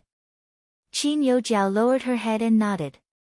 But Grandpa likes it, so it's worth it no matter how expensive it is. Soon. Old Master Qin sighed. He had watched this child grow up and she was indeed filial. However, Mr. and Mrs. Qin's preference for Qin Youjiao had indeed angered old Master Qin back then. This caused old Master Qin to fly into a rage. Thank you. Old Master Qin was still indifferent. Seeing this, Mother Qin smiled and said, Jiao Jiao has always been sensible. Then, she asked casually, Gu, what did you buy for Grandpa? Bei Yunji looked up and met Mrs. Qin's eyes calmly. This made Mrs. Qin feel inexplicably guilty. Bei Yunji said calmly, I didn't buy it. Hearing this, mockery surfaced in Qin Youjiao's eyes. Mrs. Qin added, Your grandfather just came back. Aren't you going to buy anything for him? Enough. Old Master Qin frowned. Gu, being healthy is the best gift to me. After saying that, before Mrs. Qin could retort, she heard Qin Lang ask leisurely. Mom, how much living expenses have you given Gu? Mrs. Qin choked on her words and her expression changed. What? Does Gu have any living expenses? Old Master Qin's face darkened. Mrs. Qin immediately panicked. No, no. I've always asked the butler to pay for my living expenses. Qin Lang laughed and said carelessly. I fired the butler. He only gave Gu, 2,000 yuan a month for her living expenses. The rest was taken by him. 2,000? Old Master Qin slammed the table and stood up. He was so angry that he was dizzy and shouted at them, Are you her biological parents? Instantly, Mrs. Qin and Mr. Qin panicked. Chapter 61. Dad, I don't know. I really don't know. Mrs. Qin immediately denied it, feeling even more annoyed. Why didn't Bei Yunji say something like this earlier? You don't know. You should be more concerned about Gu. How dare the servant bully Gu like this? Old Master Qin's vision turned black. Seeing that old Master Qin was too emotional, Bei Yunji immediately held him. Grandpa, please sit down first. Bei Yunji helped old Master Qin sit down and took out a paper bag. Inside was a red scarf. Grandpa, you'll only be able to use this gift in about 2 to 3 months. Bei Yunji laughed and her beautiful eyes curled up. The original protagonist had prepared this scarf for old Master Qin. However, she had only knitted half of it. Last night, when she was done with the rest of the project, she suddenly remembered. So Bei Yunji also learned from the video and took it apart and knitted it for the whole night. Why you knitted this for Gu? Old Master Qin could not help asking excitedly. I don't know if Grandpa likes it. I like it, Grandpa likes it too much. Gu made this herself. It's better than anything else. Old Master Qin took out the scarf and looked at it. He smiled so widely that his eyes narrowed before he carefully put it back into the bag. Seeing this, Bei Yunji's lips curved. The contract with the Computing Institute had just been signed and the 3 months' salary had not been paid yet. As for Yu Manran, she had paid the deposit first. However, this was not enough for her to buy a gift for the old master. So Bei Yunji planned to make up for it on old Master Qin's birthday later. However, seeing this, Qin Youjiao's expression was terrible and she was trembling with anger. She had given the old master a gift of 2 million yuan, but it could not compare to Bei Yunji's scarf that was less than 200 yuan. Soon, Mr. Qin apologized. Dad, this is our negligence. We didn't know this would happen. You weren't negligent, you were heartless. Even a vicious tiger will not eat its cubs. Old Master Qin's words stabbed into the Qin couple's hearts. It made their expressions turn ugly. Qin Youjiao gritted her teeth in hatred and stared at Bei Yunji darkly. Why must Bei Yunji exist? If it weren't for Bei Yunji, she would be the only lady of the Qin family, and old Master Qin wouldn't treat her like this. At this moment, however, Bei Yunji looked up and glanced at her playfully. Then, he slowly poured himself a cup of tea. No one noticed that the girl who didn't even dare to raise her head back then had a languid expression on her face. Every frown and every movement was graceful. Qin Youjiao clenched her fists and pretended to smile.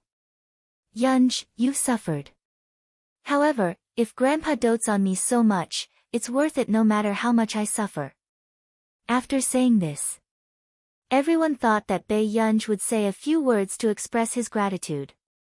Unexpectedly, Bei Yunji only waited for the dishes to be served before slowly peeling the prawns.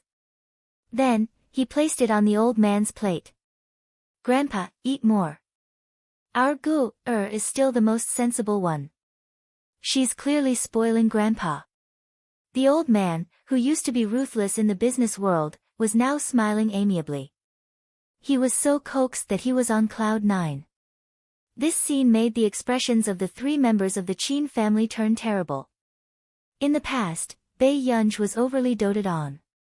Now, he even had the ability to coax the old man into a happy mood. Suddenly, a cheerful voice sounded from the door.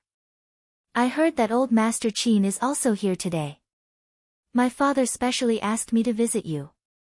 I don't know if I'm disturbing everyone. Hearing this, everyone looked at the young man who was walking over. Chapter 62. Old Master Qin and Mr. Qin knew the person who spoke just now. It was the heir of the Yu family, Yu Hanran, who often cooperated with the Qin family. He was handsome and charming, and he was also very popular outside. And the other person beside Yu Hanran was even harder to ignore. At this moment, Bei Yunji looked up and happened to meet that pair of pale-colored eyes. She was stunned. This was the first time she saw Hua Shidu dressed so formally. He was dressed in an expensive black handmade suit, making him look even more tall and noble. His deep and cold eyes exuded a sense of nonchalance. At this moment, the man inadvertently looked at the young lady's stunned expression and his lips unconsciously curled into a frivolous and casual smile. At the same time, Yu Hanran introduced, Oh right. Old Master Qin, this is my friend. Hua Shidu. Old Master Qin, I've heard a lot about you. Hua Shidu smiled. Hua, Old Master Qin quickly reacted with a hint of disbelief in his eyes. You're that person from the Hua Corporation, Old Master Qin, if you don't mind, you can call me Shidu. Hearing this, Yu Hanran could not help but look at Hua Shidu. When did Master Du become so amiable? In the industry, he often met older generation partners. However, Master Du did not necessarily give them a chance to get close to him. All right. Please take a seat. Today is a family banquet. It's a pity that I didn't prepare a special reception for the two of you, Old Master Qin said with a smile. However, Old Master Qin also found it strange. In the past, the Yu family did not have much of a relationship with their family. Why would they suddenly visit them? Moreover, they actually met the heir of the Hu family. It's good that old Master Qin doesn't mind me freeloading. Yu Hanran was obviously a talkative person and started to liven up the atmosphere. Bei Yunj also looked at Huashidu without hiding anything. She did not expect Huashidu to appear here. Unexpectedly, other than Bei Yunj, there was also Qin Lang, who had met Huashidu once. Wasn't this the man who had abducted his girl? However, Qin Lang did not show it, afraid that he would cause trouble for Bei Yunj. Suddenly, Mrs. Qin smiled and asked, I wonder if Mr. Hua is married. When Yu Hanran heard this, he seemed to have choked and started coughing. This Mrs. Qin was too bold. Did Huashidu still need her to worry about his marriage? Which of the top families in the country didn't want to marry into the Hua family? Moreover, this person was Huashidu. No, Huashidu said. Immediately, Qin Youjiao's face flushed red. She did not dare to look at the man who had made her unable to look away the moment he entered the room. It had to be said that for girls of this age, such a handsome and mature man was simply a walking hormone. It was irresistible. Oh, I see. Mr. Hua doesn't look that old. He and our Jiao Jiao. Before Mother Qin could finish speaking, she felt old Master Qin's warning gaze. Then, her voice stopped abruptly. She also felt uncomfortable. She couldn't possibly let Jiao Jiao miss out on such an outstanding man, right? Grandpa Sheng didn't allow her to introduce him to Jiao Jiao. Could it be that he was interested in Bei Yunj? Huashidu asked, Jiao Jiao. Hearing the man call her name, Qin Youjiao's heart beat faster. In the next second, Huashidu's magnetic voice could not hide his low laughter. It was ostentatious and light. Chapter 63. Before Bei Yunj could pick up the food, she heard this. After that, the man's tone was neither fast nor slow. His lazy voice tickled her eardrums. However, older brother still likes Yunyun more. Instantly, all eyes were on her, from shock to disbelief. What was going on?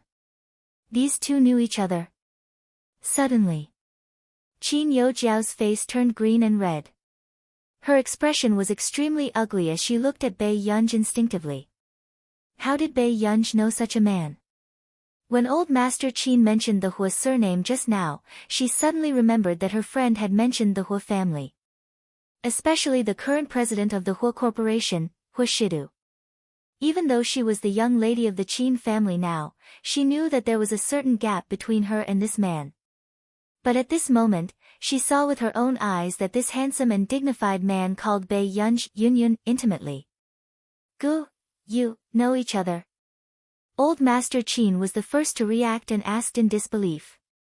Bei Yunj glanced at Huashidu and said with a smile, we met by chance.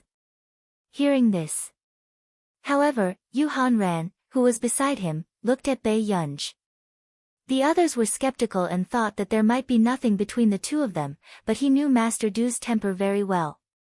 If there was nothing, why would Master Du, who had never been close to women, take the initiative to approach her? But then again, this girl was indeed eye-catching and beautiful, suddenly. Old Master Qin said with a smile, then it must be our Gu, who has troubled you, Mr. Hua. It's not considered trouble. Huashidu smirked and saw that Bei Yunj was still staring at him. Suddenly, he chuckled faintly. His clear and magnetic voice was nonchalantly mocking. Yunyun, you're not even greeting me when you see me? Bei Yunj calmed down and looked at him with a smile. Brother Shidu. The girl's voice was pleasant. It was not sweet, but it was inexplicably flirtatious. However, when she called him, Brother Shidu, it made the man's eyes darken and hide all the light in them. His throat was a little itchy. No one noticed anything strange on Huashidu's face. However, Qin Youjiao could not help but speak up. Mr. Hua, my name is Qin Youjiao. She blushed. You can call me Jiao Jiao. Huashidu did not even bat an eyelid. He hummed perfunctorily, indicating that he understood. This completely different treatment made Qin Yojiao's face turn red and pale, as she bit her lip tightly. Why was this man so intimate with Bei Yunj? But when facing her, he was the complete opposite. When Mrs. Qin saw that Qin Yojiao's eyes were red, she immediately smiled and said, "A person like Mr. Hua must have been outstanding since he was a child. Our Jiao Jiao is the same. She won't lose to anyone in any aspect." Speaking of this, Mrs. Qin seemed to glare at Bei Yunj, who was beside her. However, she didn't notice that the man's gaze was turning cold. Mother Qin's words made even Yu Hanran frown. What's wrong with Mrs. Qin? She felt that the one called Jiao Jiao was her biological daughter.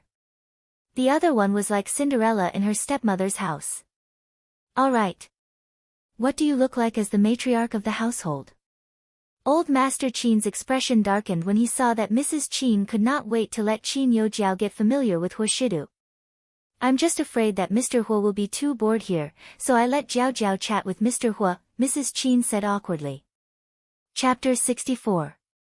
Old Master Qin was expressionless and his words made Mrs. Qin's face turn red and pale. Mr. Qin hurriedly saved the situation. Dad is right. Let's eat first. Let's all eat. Hearing this, everyone started to eat in silence. Only old Master Qin cared about Bei Yunj from time to time. The Qin couple beside them did not look too good. Not to mention Qin Yojiao. Until the end of the meal, Mr. Qin said respectfully to old Master Qin, "Dad, I spent a lot of time contacting Dr. Fang Gisheng recently.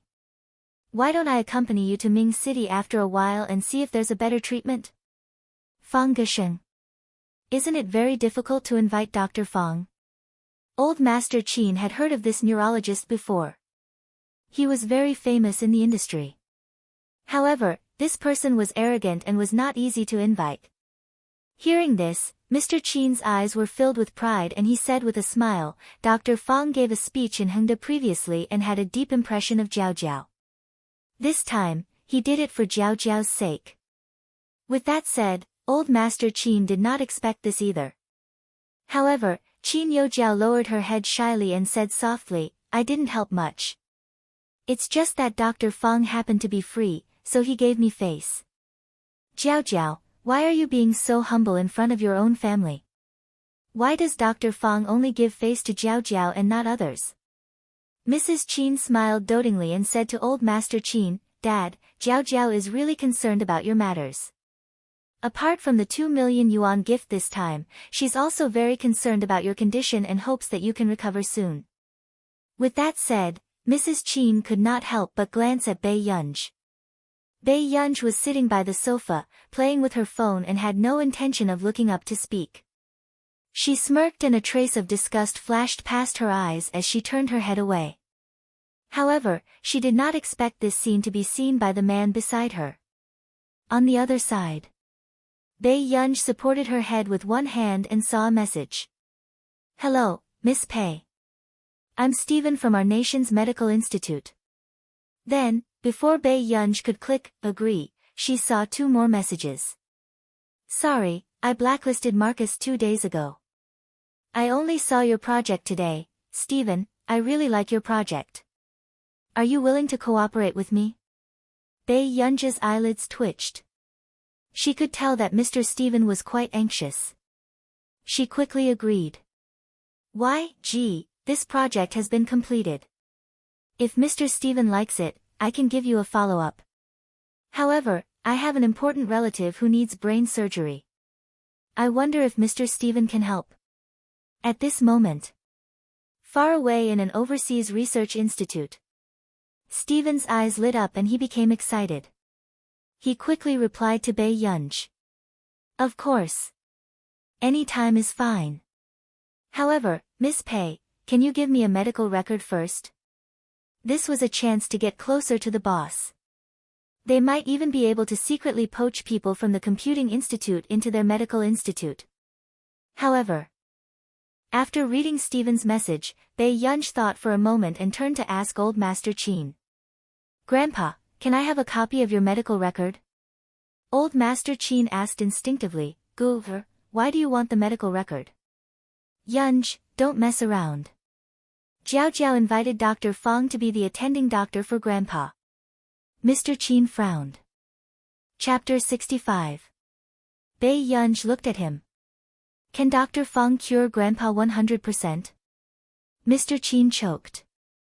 Although Fong Gisheng was a famous doctor in the field of neurology, he could not guarantee that he could cure Grandpa 100%. Back then, after Dr. Fong read Old Master Qin's medical record, he only said that he could try his best to let Old Master Qin live for a few more years. If Dr. Fong can't, why don't you let other doctors try? Bei Yunj looked at him calmly. Bei Yunj, don't treat your grandfather's life lightly. What doctor can you know? Do you not even know about quacks without a doctor's license? Are you comparing yourself to Dr. Fong? Enough. Old Master Qin's face was livid as he glanced at them coldly. When Mrs. Qin moved her mouth and could not say a word, Old Master Qin asked the butler to bring the medical record over. Old Master Qin took the medical record and walked to Bei Yunj. He handed it to her and touched Bei Yunj's head. Old Master Qin's face was full of affection. Gu is a filial child. Grandpa understands. Bei Yunj was stunned for a moment. She took the medical record and the corners of her lips gradually curled up. Grandpa, don't worry. A dark glint flashed across her beautiful eyes, but her tones sounded like she was joking. As long as there is a 1% success rate, even if I have to go to the gates of hell, I will drag you back. Not many people took her words seriously. However, Old Master Qin's eyes were red. He reached out and hugged Bei Yunj. At his age, he was not afraid of death. The only thing he was afraid of was that Gu was not doing well. Old Master Qin laughed and hid the tremble in his voice. Okay, Grandpa hasn't seen Gu get married yet.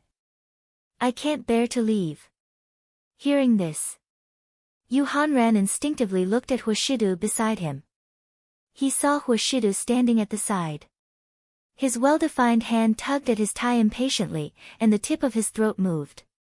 His usually lazy pale-colored eyes were filled with coldness and unreadable emotions. His aura was even more oppressive. Huashidu had guessed that Bei Yunj was not favored at home. Otherwise, she wouldn't have hugged a strange man's neck and asked him to take her away instead of going back with her brother. But what he didn't expect was that the Qin family's situation was worse than he had imagined. If it weren't for the fact that Old Master Qin was around and didn't need his protection, he would probably have taken the little girl away. Stephen was still waiting. Bei Yunj roughly finished reading the medical record and translated it briefly for Stephen. She also sent him the CT scan taken at the hospital. It was daytime in Country R now, so the results would probably be out soon. Bei Yunj knew that Old Master Qin's condition had worsened. The longer they delayed, the more dangerous it would be. However, not long after Bei Yunj uploaded the video, Stephen quickly replied. Stephen, this surgery is not a problem, but it must be done as soon as possible. Also, Miss Pei, send me the complete medical record tomorrow. Bei Yunj unconsciously heaved a sigh of relief. She smiled and continued to chat with him. Gee, alright, thank you, Mr. Stephen. Gee, when will Mr. Stephen be free? Where is the surgery? Stephen, since you're not feeling well, I'll go to Yuncheng. How about next Wednesday? I can also talk to Miss Pei about the project. Seeing this message, Bei Yunj was a little surprised. She knew that Stephen had placed her old master's matter first. Gee, okay, thank you very much. After chatting. Chapter 66. After Bei Yunj regained her senses, she asked, Brother, why are you here? It's noisy inside. The man was tall and had long legs. His exquisitely tailored black suit made him look lazy and dignified. Just a casual glance from his pale-colored eyes could make one's legs turn weak. This was a mature aura that the boys in school could not compare to. Child, were you adopted? The man leaned closer and sized her up carelessly. His magnetic voice was low and sexy. No.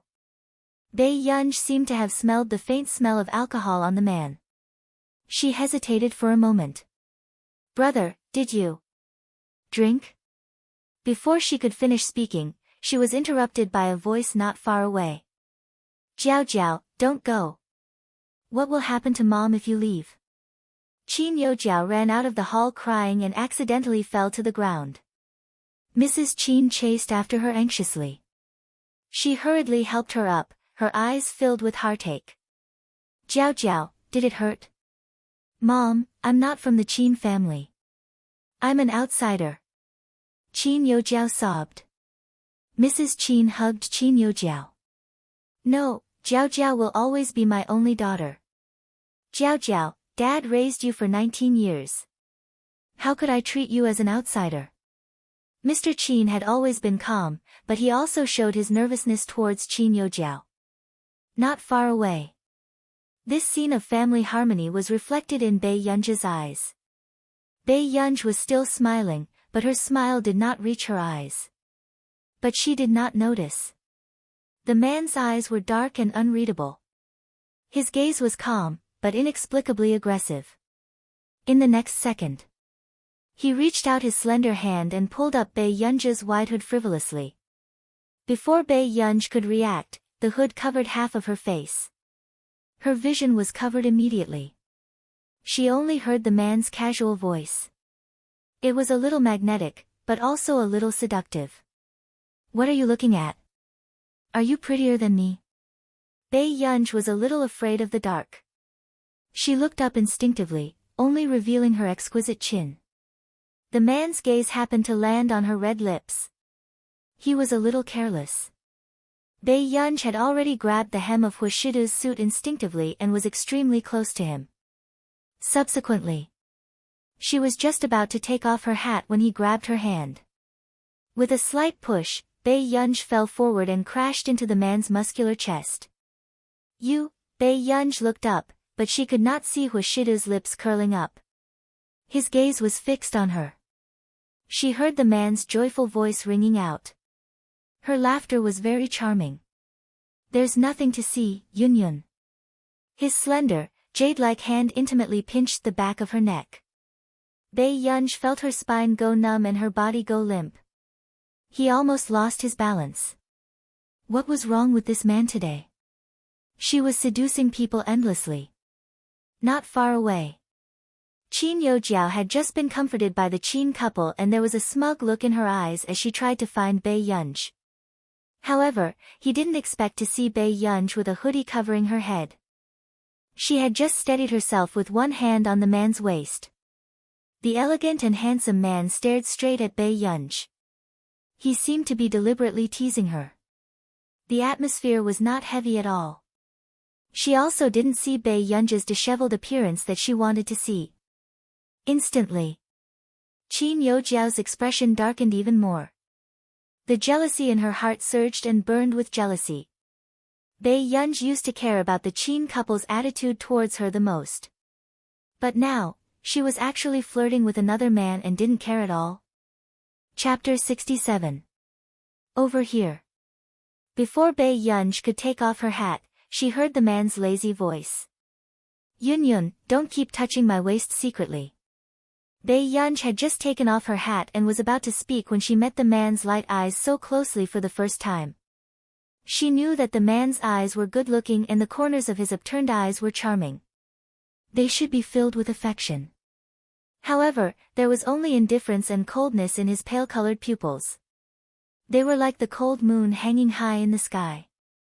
Instantly, Bei Yunj's anger dissipated. This type of abstinent, refined scum was completely her type of sniper. However, Huashidu looked at the little girl in front of him. She gradually calmed down and looked at him without hiding anything. She was straightforward and bold. Why are you looking at me in a daze? Huashidu laughed lazily and scratched her chin with his slender hand. It was no different from playing with a cat. Bei Yunj was about to speak when old Master Qin's voice sounded from behind. Why all of you are trying to anger me to death? Bei Yunj turned around instinctively and saw Qin Lang supporting old Master Qin out. The old master's expression did not look too good. Seeing this, Bei Yunj was about to walk over when she was stopped by Hushidu. Yunyun, older brother has something to tell your grandfather. Can you wait for me in the car first? Bei Yunj froze for a moment. She glanced at the situation and suddenly regained her senses. Hushidu probably didn't want her to look at Qin Yojiao and the rest on purpose just now.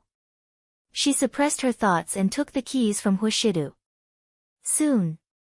In the hall, Old Master Qin started to reprimand the Qin couple with a cold expression. What the hell are you doing?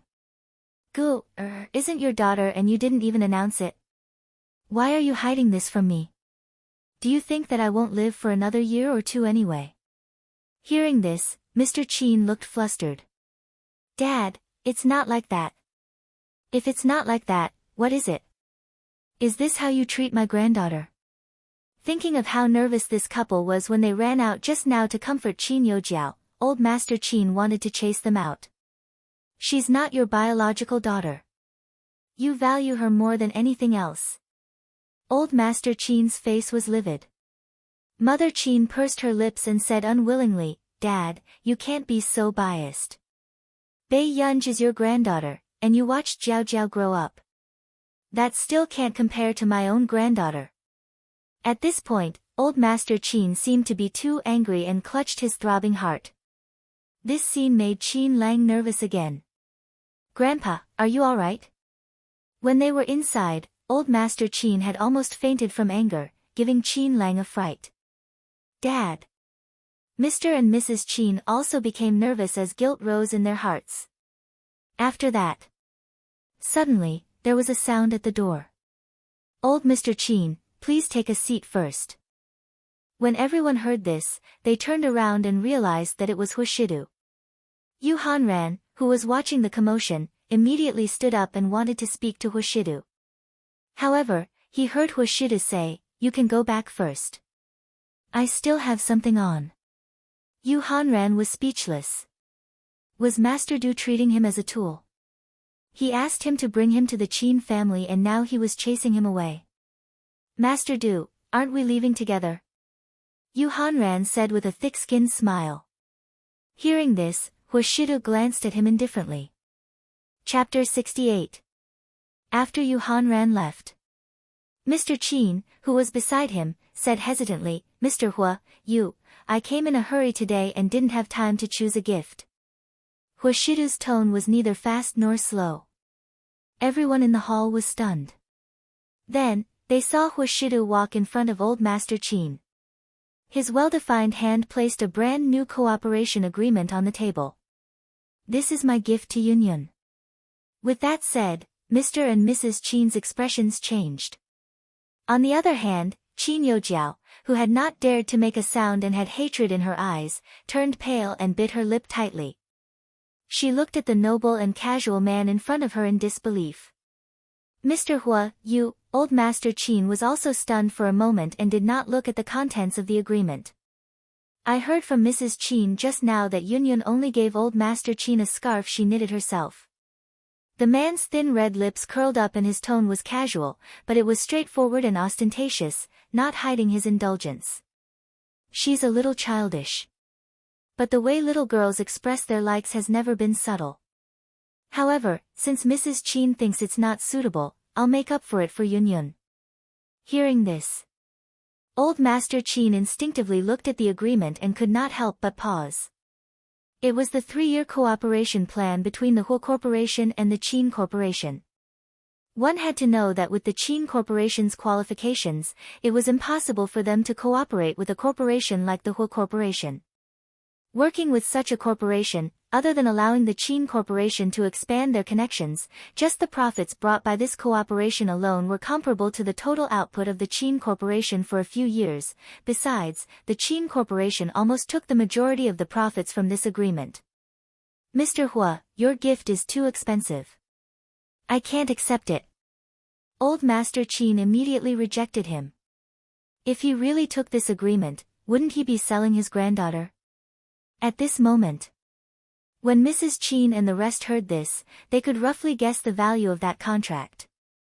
Mr. Hua, why do you want to give Yunj a gift? Mrs. Chen's expression softened. Mrs. Chen did not think that this man in front of her was someone who would cause trouble for himself. However, with his status, it was impossible for him to like Bei Yunj. You can't blame Yunyun for this. The man had a hand in his pocket, his tone lazy and playful. I've been too busy these 2 days and forgot to prepare a gift for Yunyun. Let her bring it over. As soon as he finished speaking. Immediately. Everyone present froze and instinctively looked at Huashidu. Did this Mr. Hu mean that Bei Yunj was staying with him now? Qin Lang, on the other hand, was completely stunned. What was Qin Yu doing? Wasn't this man the one who had carried Gu away in front of him? How could he let Gu live with him, suddenly? What? Old Master Qin was stunned. Gu she's staying at your place. At the same time, the Qin couple's expressions changed. They knew that old Master Qin was going to hold them accountable again. However, Qin Youjiao's thoughts were still on what Huashidu had said just now. Bei Yunj had actually moved into Huashidu's house. How could this be? Qin Youjiao's expression was livid as it twisted a little. She had always thought that Bei Yunj was living alone, lonely and pitiful, yes. Huashidu admitted it calmly, his gaze lazy and indifferent. Old Master Qin, I'm sorry. Previously, I didn't want Old Master Qin to be unhappy with Yunyun because of this, so I didn't mention it. Chapter 69. After that, he glanced at Mr. and Mrs. Qin and snorted ambiguously, his lips curling up. But if Yunyun is happy staying here, she won't run out alone at night. Hearing this, Old Master Qin's heart ached for Bei Yunj. He glanced at Mr. and Mrs. Qin with a dark expression. In the end, he took a deep breath and suppressed his anger before he turned to look at Huashidu. Thank you, Mr. Hua, for taking care of Gu during this period of time. However, will it be too troublesome for you in the future? Old Master Qin was still worried. After all, Bei Yunj was a girl and it was not good for her to stay in a strange man's house. Yunyun isn't troublesome. Huashidu's words made Old Master Qin pause for a moment. After a while, he could not help but size up the man in front of him. He was good-looking, the heir of the Hua family, and an unreachable elite in everyone's eyes. It could be said that he was impeccable. It was no wonder that Mrs. Qin would think of a way to get Qin Youjiao and Huashidu together. After that, as expected, Mother Qin opened her mouth. Yunj is a girl after all. It's not convenient for her to stay at Mr. Hua's place. Why don't we let Yunj go back? I think it's quite good to stay at Mr. Hua's place. Old Master Qin interrupted calmly. He still had to think for Gu. In the future, if he was no longer around after a year, Gu would have someone to protect her. Dad, but it's not like our Qin family can't afford to raise her. How can she stay in someone else's house? Mrs. Qin's expression did not look too good. We can afford to raise her, but her biological parents are worse than her step-parents. Old Master Qin chuckled. Ignoring how terrible Mr. and Mrs. Qin's expressions were, he said to Huashidu with a smile, Mr. Hua, in that case, Gu will have to trouble you in the future. However, you should take this agreement back first. It's too expensive. If Old Master Qin really minds, you can treat it as a gift from Yunyun. Huashidu's thin lips suddenly curled up. However, I also want to ask Old Master Qin for a promise on behalf of Yunyun. What promise? Old Master Qin asked. In the next second. Huashidu's low and magnetic voice sounded slowly. Yunyun is one of the 4 heirs of the Qin family. One of the 4 heirs. Other than the 3 older brothers, Bei Yunj had to be the only heir. Shortly after, the Qin couple's faces turned pale. Qin Youjiao's nails dug into her flesh. Her eyes widened in disbelief as she trembled all over. Everyone could tell who Huashidu was doing this for. Dad, Jiao has been with us for so many years, how could she? Mother Qin panicked and hurriedly tugged at Father Qin's hand, hinting for him to persuade him. Mr. Qin regained his senses and chimed in. Mr. Hua, although Jiao Jiao is not our biological daughter, she is still a member of the Qin family. I hope Mr. Hua won't take what happened today to heart. Yes, actually. Jiao Jiao's personality is also very good. If Yunj said anything to you, Mr. Hua, it's not true.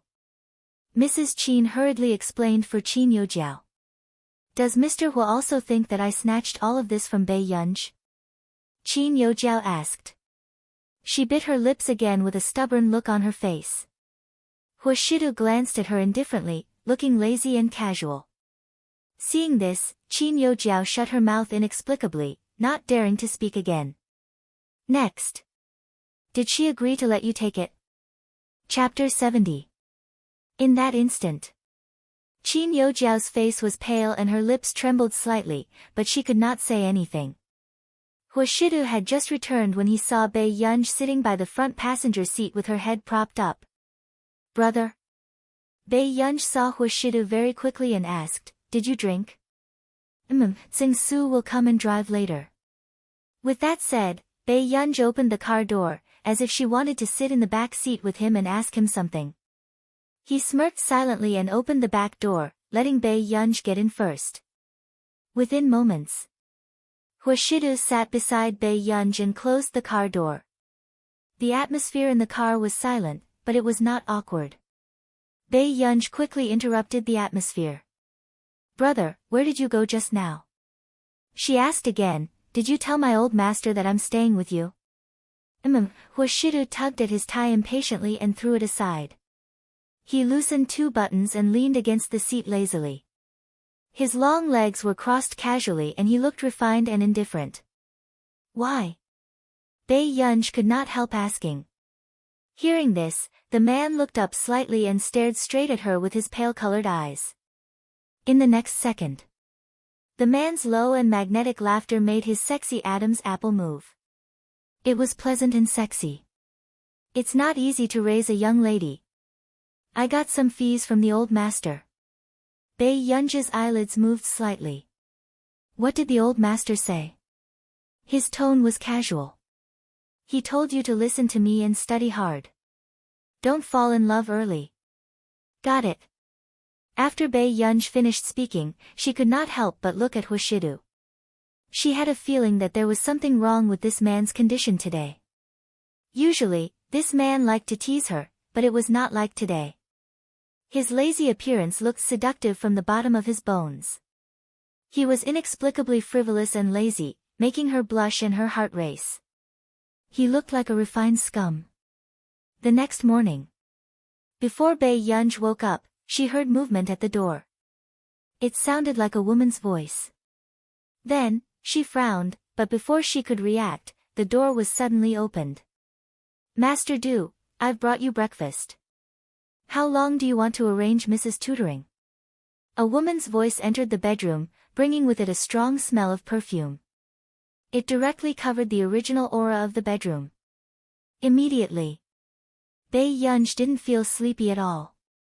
She rubbed her eyes with her palms, and the coldness and irritation in her eyes disappeared in a flash. At the same time, the woman walked in and placed the tray on the table in a virtuous manner. Then, she turned to look at the bed with a smile. However, at this time, she did not see the man she expected to see. All he saw was the person on the bed, her fair and tender arms, as well as her soft, jet-black hair. In an instant, the woman's expression changed, and she looked at this scene with an embarrassed expression. How could it be a woman? This room, this decoration, it was clearly a man's room.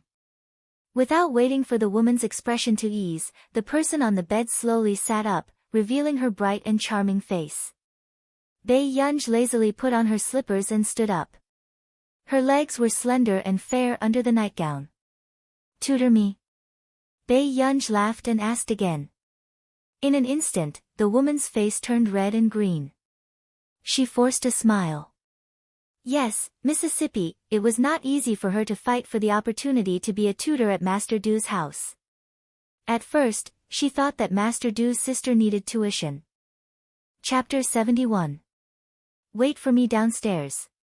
Bei Yunj had just woken up and her tone was lazy. On the other hand, the woman glanced at Bei Yunj unwillingly and clenched her fists tightly. She had also graduated from a prestigious university and her appearance and family background were not bad.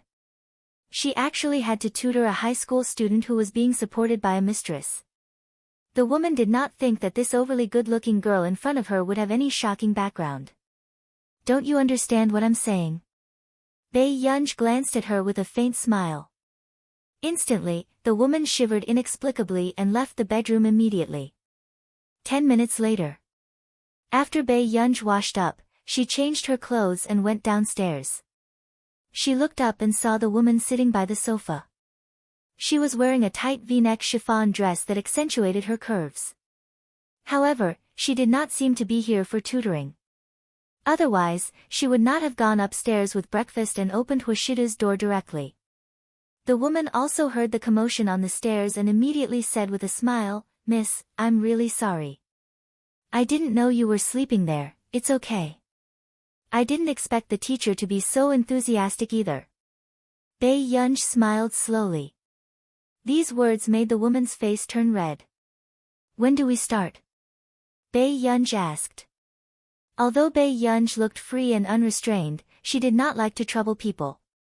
Since this was a tutor hired by Hoshidu, she would not let him worry about this. She did not need tutoring either. "You can start after you're done with breakfast," the woman said with a fake smile, but she could not help feeling jealous.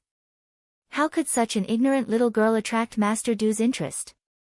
However, now that she could stay here, she would definitely have a chance to see Master Du when that time came. Master Du would know the benefits of a mature woman and would not like such an insensible little girl.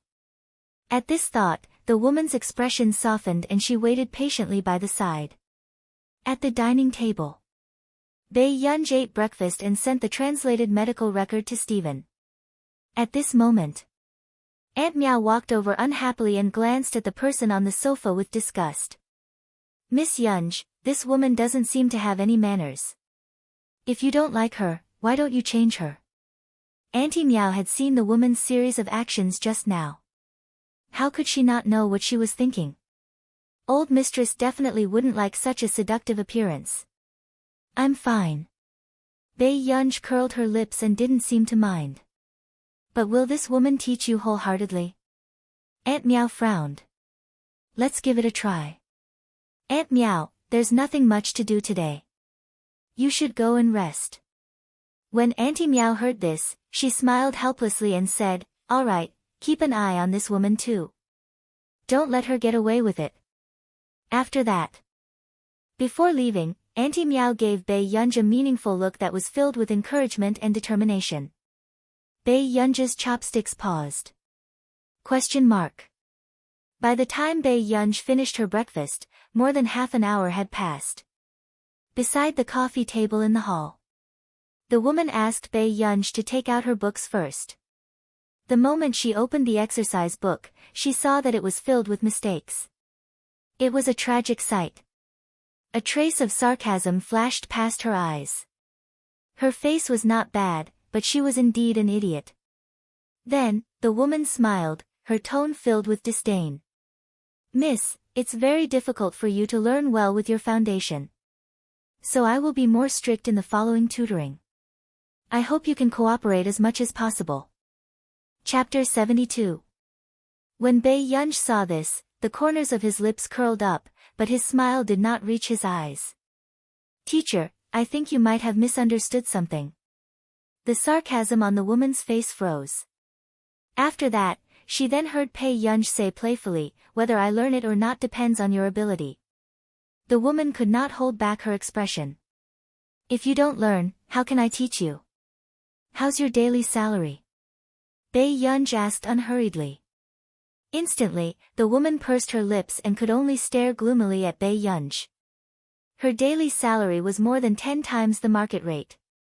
Hence, even if it was not because of Master Du, this job was still very tempting. Bei Yunj's beautiful eyes curled up and became even gentler. "So, teacher, you'd better be obedient." The woman accidentally met Bei Yunj's eyes, but for some reason, she felt a chill run down her spine. In the end, the woman did not dare to let Bei Yunj copy it, Instead, she held the exercise book and thought that Bei Yunj did not know anything, so she explained randomly. Until noon. Auntie Meow went to look for Bei Yunj for lunch. Only then did the woman sneak out of the door and called Sing Su to complain about Bei Yunj. In the company. After hearing this, Huashidu did not even lift his thin eyelids. His tone was indifferent. Change a tutor. When Sing Su heard this, he could not help but look at Huashidu. If this had happened to the little young master, he would have probably been punished. But if it was Miss Pei, she would remove him from the tutor. Master Du, why don't we change to a better-looking male tutor? Sing Su thought that he was smart. Girls will be more obedient to good-looking men. The man's eyelids twitched slightly. His sneer was a little cold and indescribably dangerous. You know how to cater to her interests. Sing Su's scalp went numb, and he immediately sobered up. He immediately changed his words. Actually, Miss Pei is easily tempted at her age. I think it's better for a female tutor. Hearing this, Huashidu glanced at him indifferently. The pressure he felt was overwhelming. The man lowered his eyes. Sing Su had just heaved a sigh of relief when he heard him say casually, "Come back with me later." When Sing Su heard this, he understood that Huashidu wanted to go back and visit Bei Yunj. Yes. Afternoon. Bei Yunj continued to be tutored, but the woman was obviously absent-minded and made a few mistakes. Suddenly, the woman glanced at the figure outside the door and her eyes lit up. She immediately turned to look at Bei Yunj. Did you understand the question just now? Bei Yunj had just finished replying to the message from the Computing Institute and glanced at the question. Her tone was perfunctory. Yes. Then tell me about it. A strange light flashed through the woman's eyes. Who knew? Bei Yunj raised her eyebrows. You don't know how. At this moment, Huashidu, an assistant Seng, who had just walked in, heard this conversation. Assistant Seng's eyelids twitched. With Miss Pei's attitude, Master Du might even fill up little young master's classes. Miss Pei, I've just explained this question. With your attitude, it's useless even if I explain it 100 times, the woman said aggrievedly. Bei Yunj did not speak. From the corner of her eye, she saw the man walking over.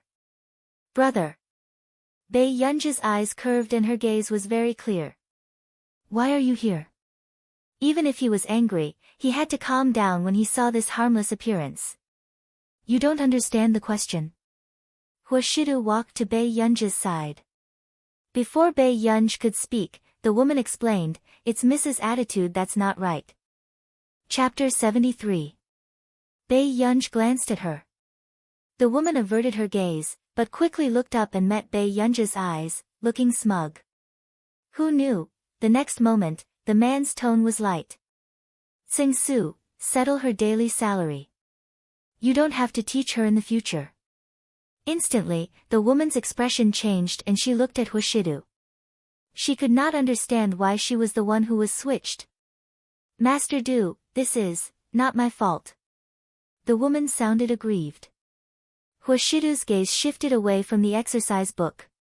Which question were you teaching her just now? The woman said, the last question. This is your answer. Huashidu's lazy and indifferent eyes were cold and dangerous. The woman paused and looked at the question a few more times before realizing that she had calculated wrongly. Her pupils constricted and her face turned green and red. She hurriedly explained, Master Du, this was an accident. Huashidu picked up the cigarette box at the side and sat by the sofa casually. His voice was low and magnetic. Child, go upstairs first. I want to talk to you later. Bei Yunj's eyelids twitched. She felt that she would be in trouble too.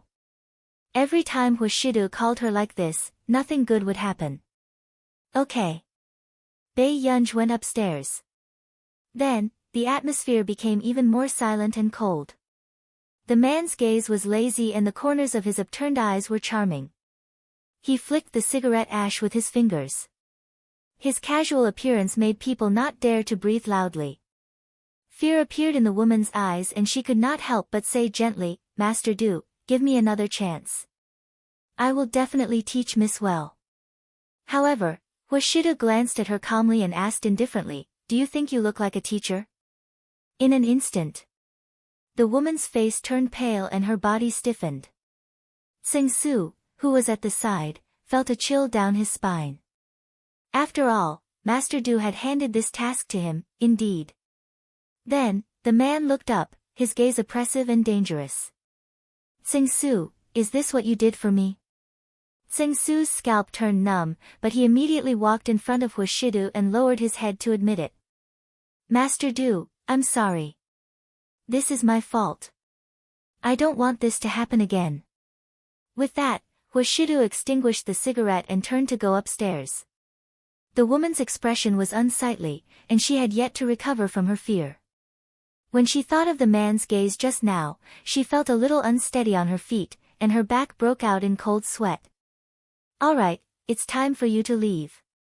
Tsing-su's voice interrupted her thoughts, and she heard him say coldly, anyone with a brain would know whether or not to tell anyone about what happened here. The woman's face was pale, but her body was still trembling. I understand. Second floor. Bei Yunj supported her head with her hands and began to do her homework with a strong will to survive. But soon, she heard a knock on the door, and the door opened. Bei Yunj put down her pen and turned to look at Hoshida. Her unbelievably beautiful eyes curled up. Brother. Hoshida glanced at her and sat opposite her. Under his suit pants, his slender and abstinent legs were casually placed. His arm leaned loosely against the handle and he inched closer to her. Bei Yunj's ears tingled as the man laughed inappropriately. Child, tell me, what kind of tutor do you like? The man's posture was a little casual and bad, but Bei Yunj could feel that this question was not easy to answer. It was like a fatal question. A moment later. I like someone like brother. Chapter 74.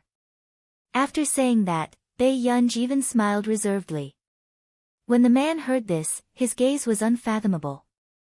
He leaned back lazily, his slender fingers gently tapping the armrest of the chair. After a while, Bei Yunj heard the man chuckle softly. It was so sexy that it was hopelessly sexy. All right then. The smile on Bei Yunj's face froze. 40 minutes later. Hua Corporation. Bei Yunj sat on the sofa in the president's office. There were several homework books on the coffee table and a pen in her hand. There was also a bottle of milk beside her. The corners of Bei Yunj's mouth twitched. She could not help but look up at the man in the office. At this moment, Hoshida happened to be having an impromptu video conference. The higher-ups on the computer screen could feel the pressure from their president through the screen. The atmosphere was tense. Suddenly, Hoshida heard a sound not far away. He turned around and saw Bei Yunj picking up a pen. Looking at her bright eyes with a complicated expression, the man's thin red lips curled up imperceptibly. She was still a young lady after all. However, at this moment, the higher-ups who saw Hoshida's expression widened their eyes and looked at this scene in disbelief. They could not hear the commotion over there, but they could see President Hua's expression clearly. President Hua actually smiled. Why did they feel an inexplicable sense of doting? This smile was too charming. The female higher-ups all felt that their young hearts had been attacked for a long time. However, not long after, everyone suddenly realized that their president's background was the office. Wait a minute, could it be that President Hua brought her to the company?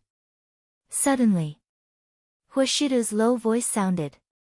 We can begin. Instantly, everyone came back to their senses and extinguished their gossipy hearts. They would find out sooner or later, but no one dared to be so reckless in President Hua's meeting. Not long after, the meeting began. Bei Yunj looked at the topic on the booklet and her eyelids twitched. Inadvertently, she looked up and saw Hoshida. She looked at the man's handsome and noble eyes. He was less careless and was holding a meeting in a refined and serious manner. Bei Yunj could not help but take a few more glances. Shortly after. A few minutes later, Hoshido also felt the gaze from the side. He listened to the report from the higher-ups and glanced at Bei Yunj. Seeing how serious she was, the man's gaze was fixed on her. His low and hoarse laughter tickled her ears. What's wrong with Yunyun? Don't keep staring at me. Bei Yunj, in an instant. For the first time, Bei Yunj felt that her ears were a little warm. She quickly lowered her head and began to write the questions to calm herself down. As for the executives, although they couldn't see Bei Yunj, they could see their CEO chuckling softly. Their hearts raced uncontrollably.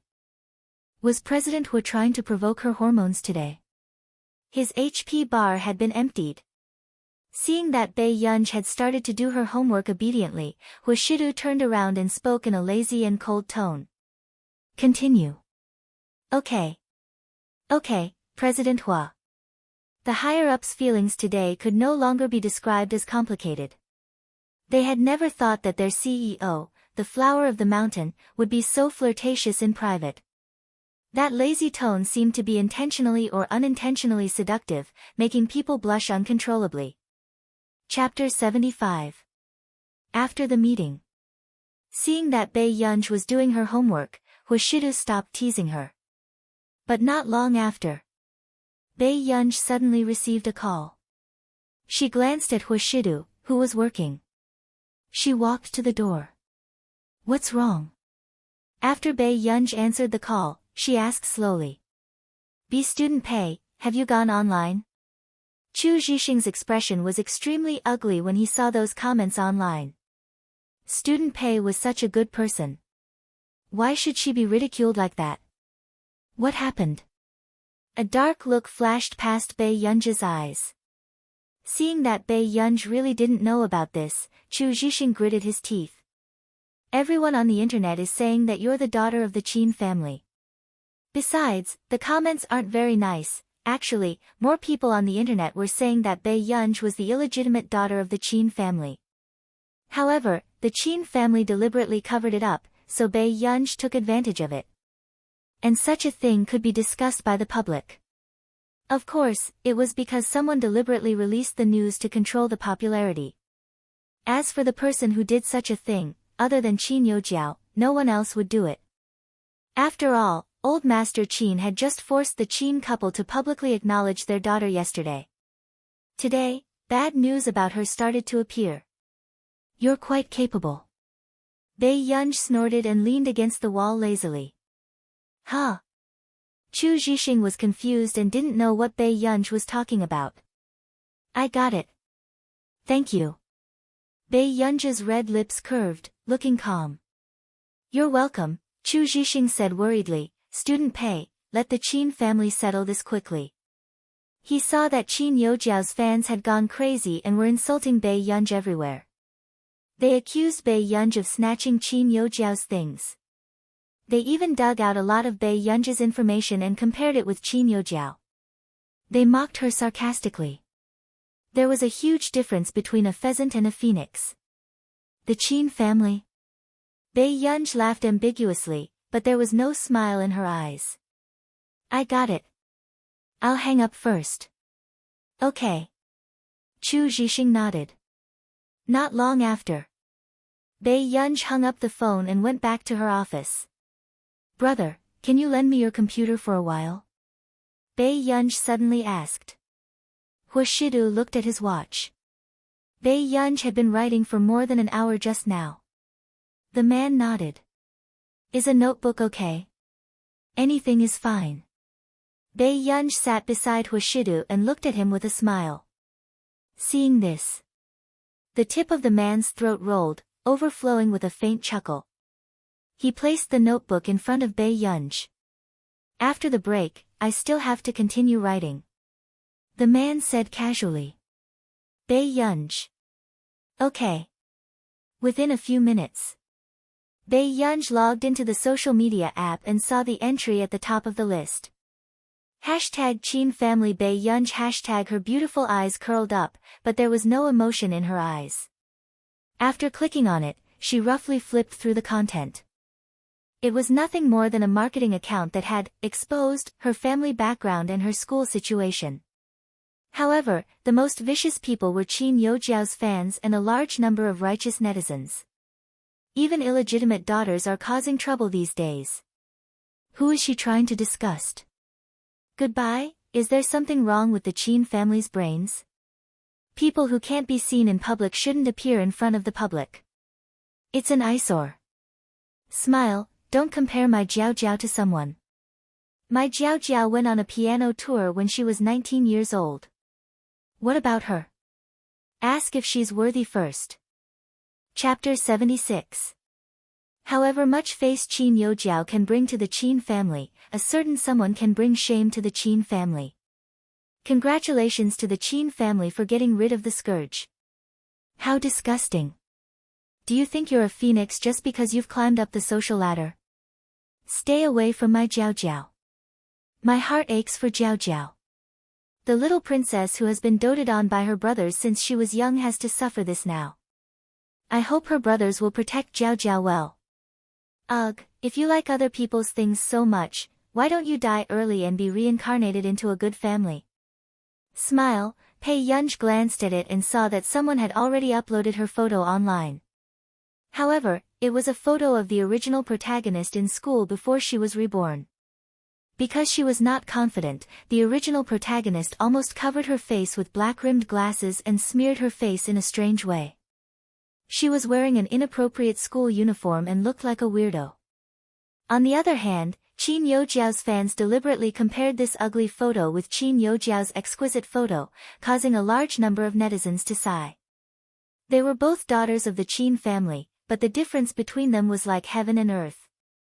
After reading this, Bei Yunji's lips curled up as she held her chin with one hand, the back of her fingers caressing her lips gently. Not too long later, Bei Yunji typed slowly on the keyboard and sent a message to the informant. Aren't you going to consider deleting the comment and apologizing? A certain newspaper reporter, who was happy and smug because he had just gotten a few 100,000 yuan, could not help but sneer when he saw this message. Where did such a meddlesome person come from? If he didn't delete the comment and apologize, what could this person do? At this thought, he laughed contemptuously and replied to Bei Yunji. What if I don't? Smile, what kind of joke was this? Someone had sent him a few 100,000 yuan just to post such a piece of news. Why should he delete it? Then, he replied to the comments section leisurely and fanned the flames, not caring about what trouble he would cause. After all, even if the Qin family wanted to go to court with him, public opinion was on his side now. At that time, who knew who would be scolded more harshly? At this thought, he glanced at Bei Yunji's chat and laughed mockingly. Where did this idiot come from? There were so many mouths online, who had the ability to care? In the office, Bei Yunji couldn't help but laugh when she saw the arrogant reply from the marketing account. Her clear and melodious laughter attracted the gaze of the man beside her. What happened? I'm fine. Bei Yunji's smile disappeared. Her slender and beautiful fingers began to dance on the keyboard. Her eyes were unfocused and emotionless. Seeing this, Hoshido was interested, but he did not intend to disturb the little girl from playing with the computer.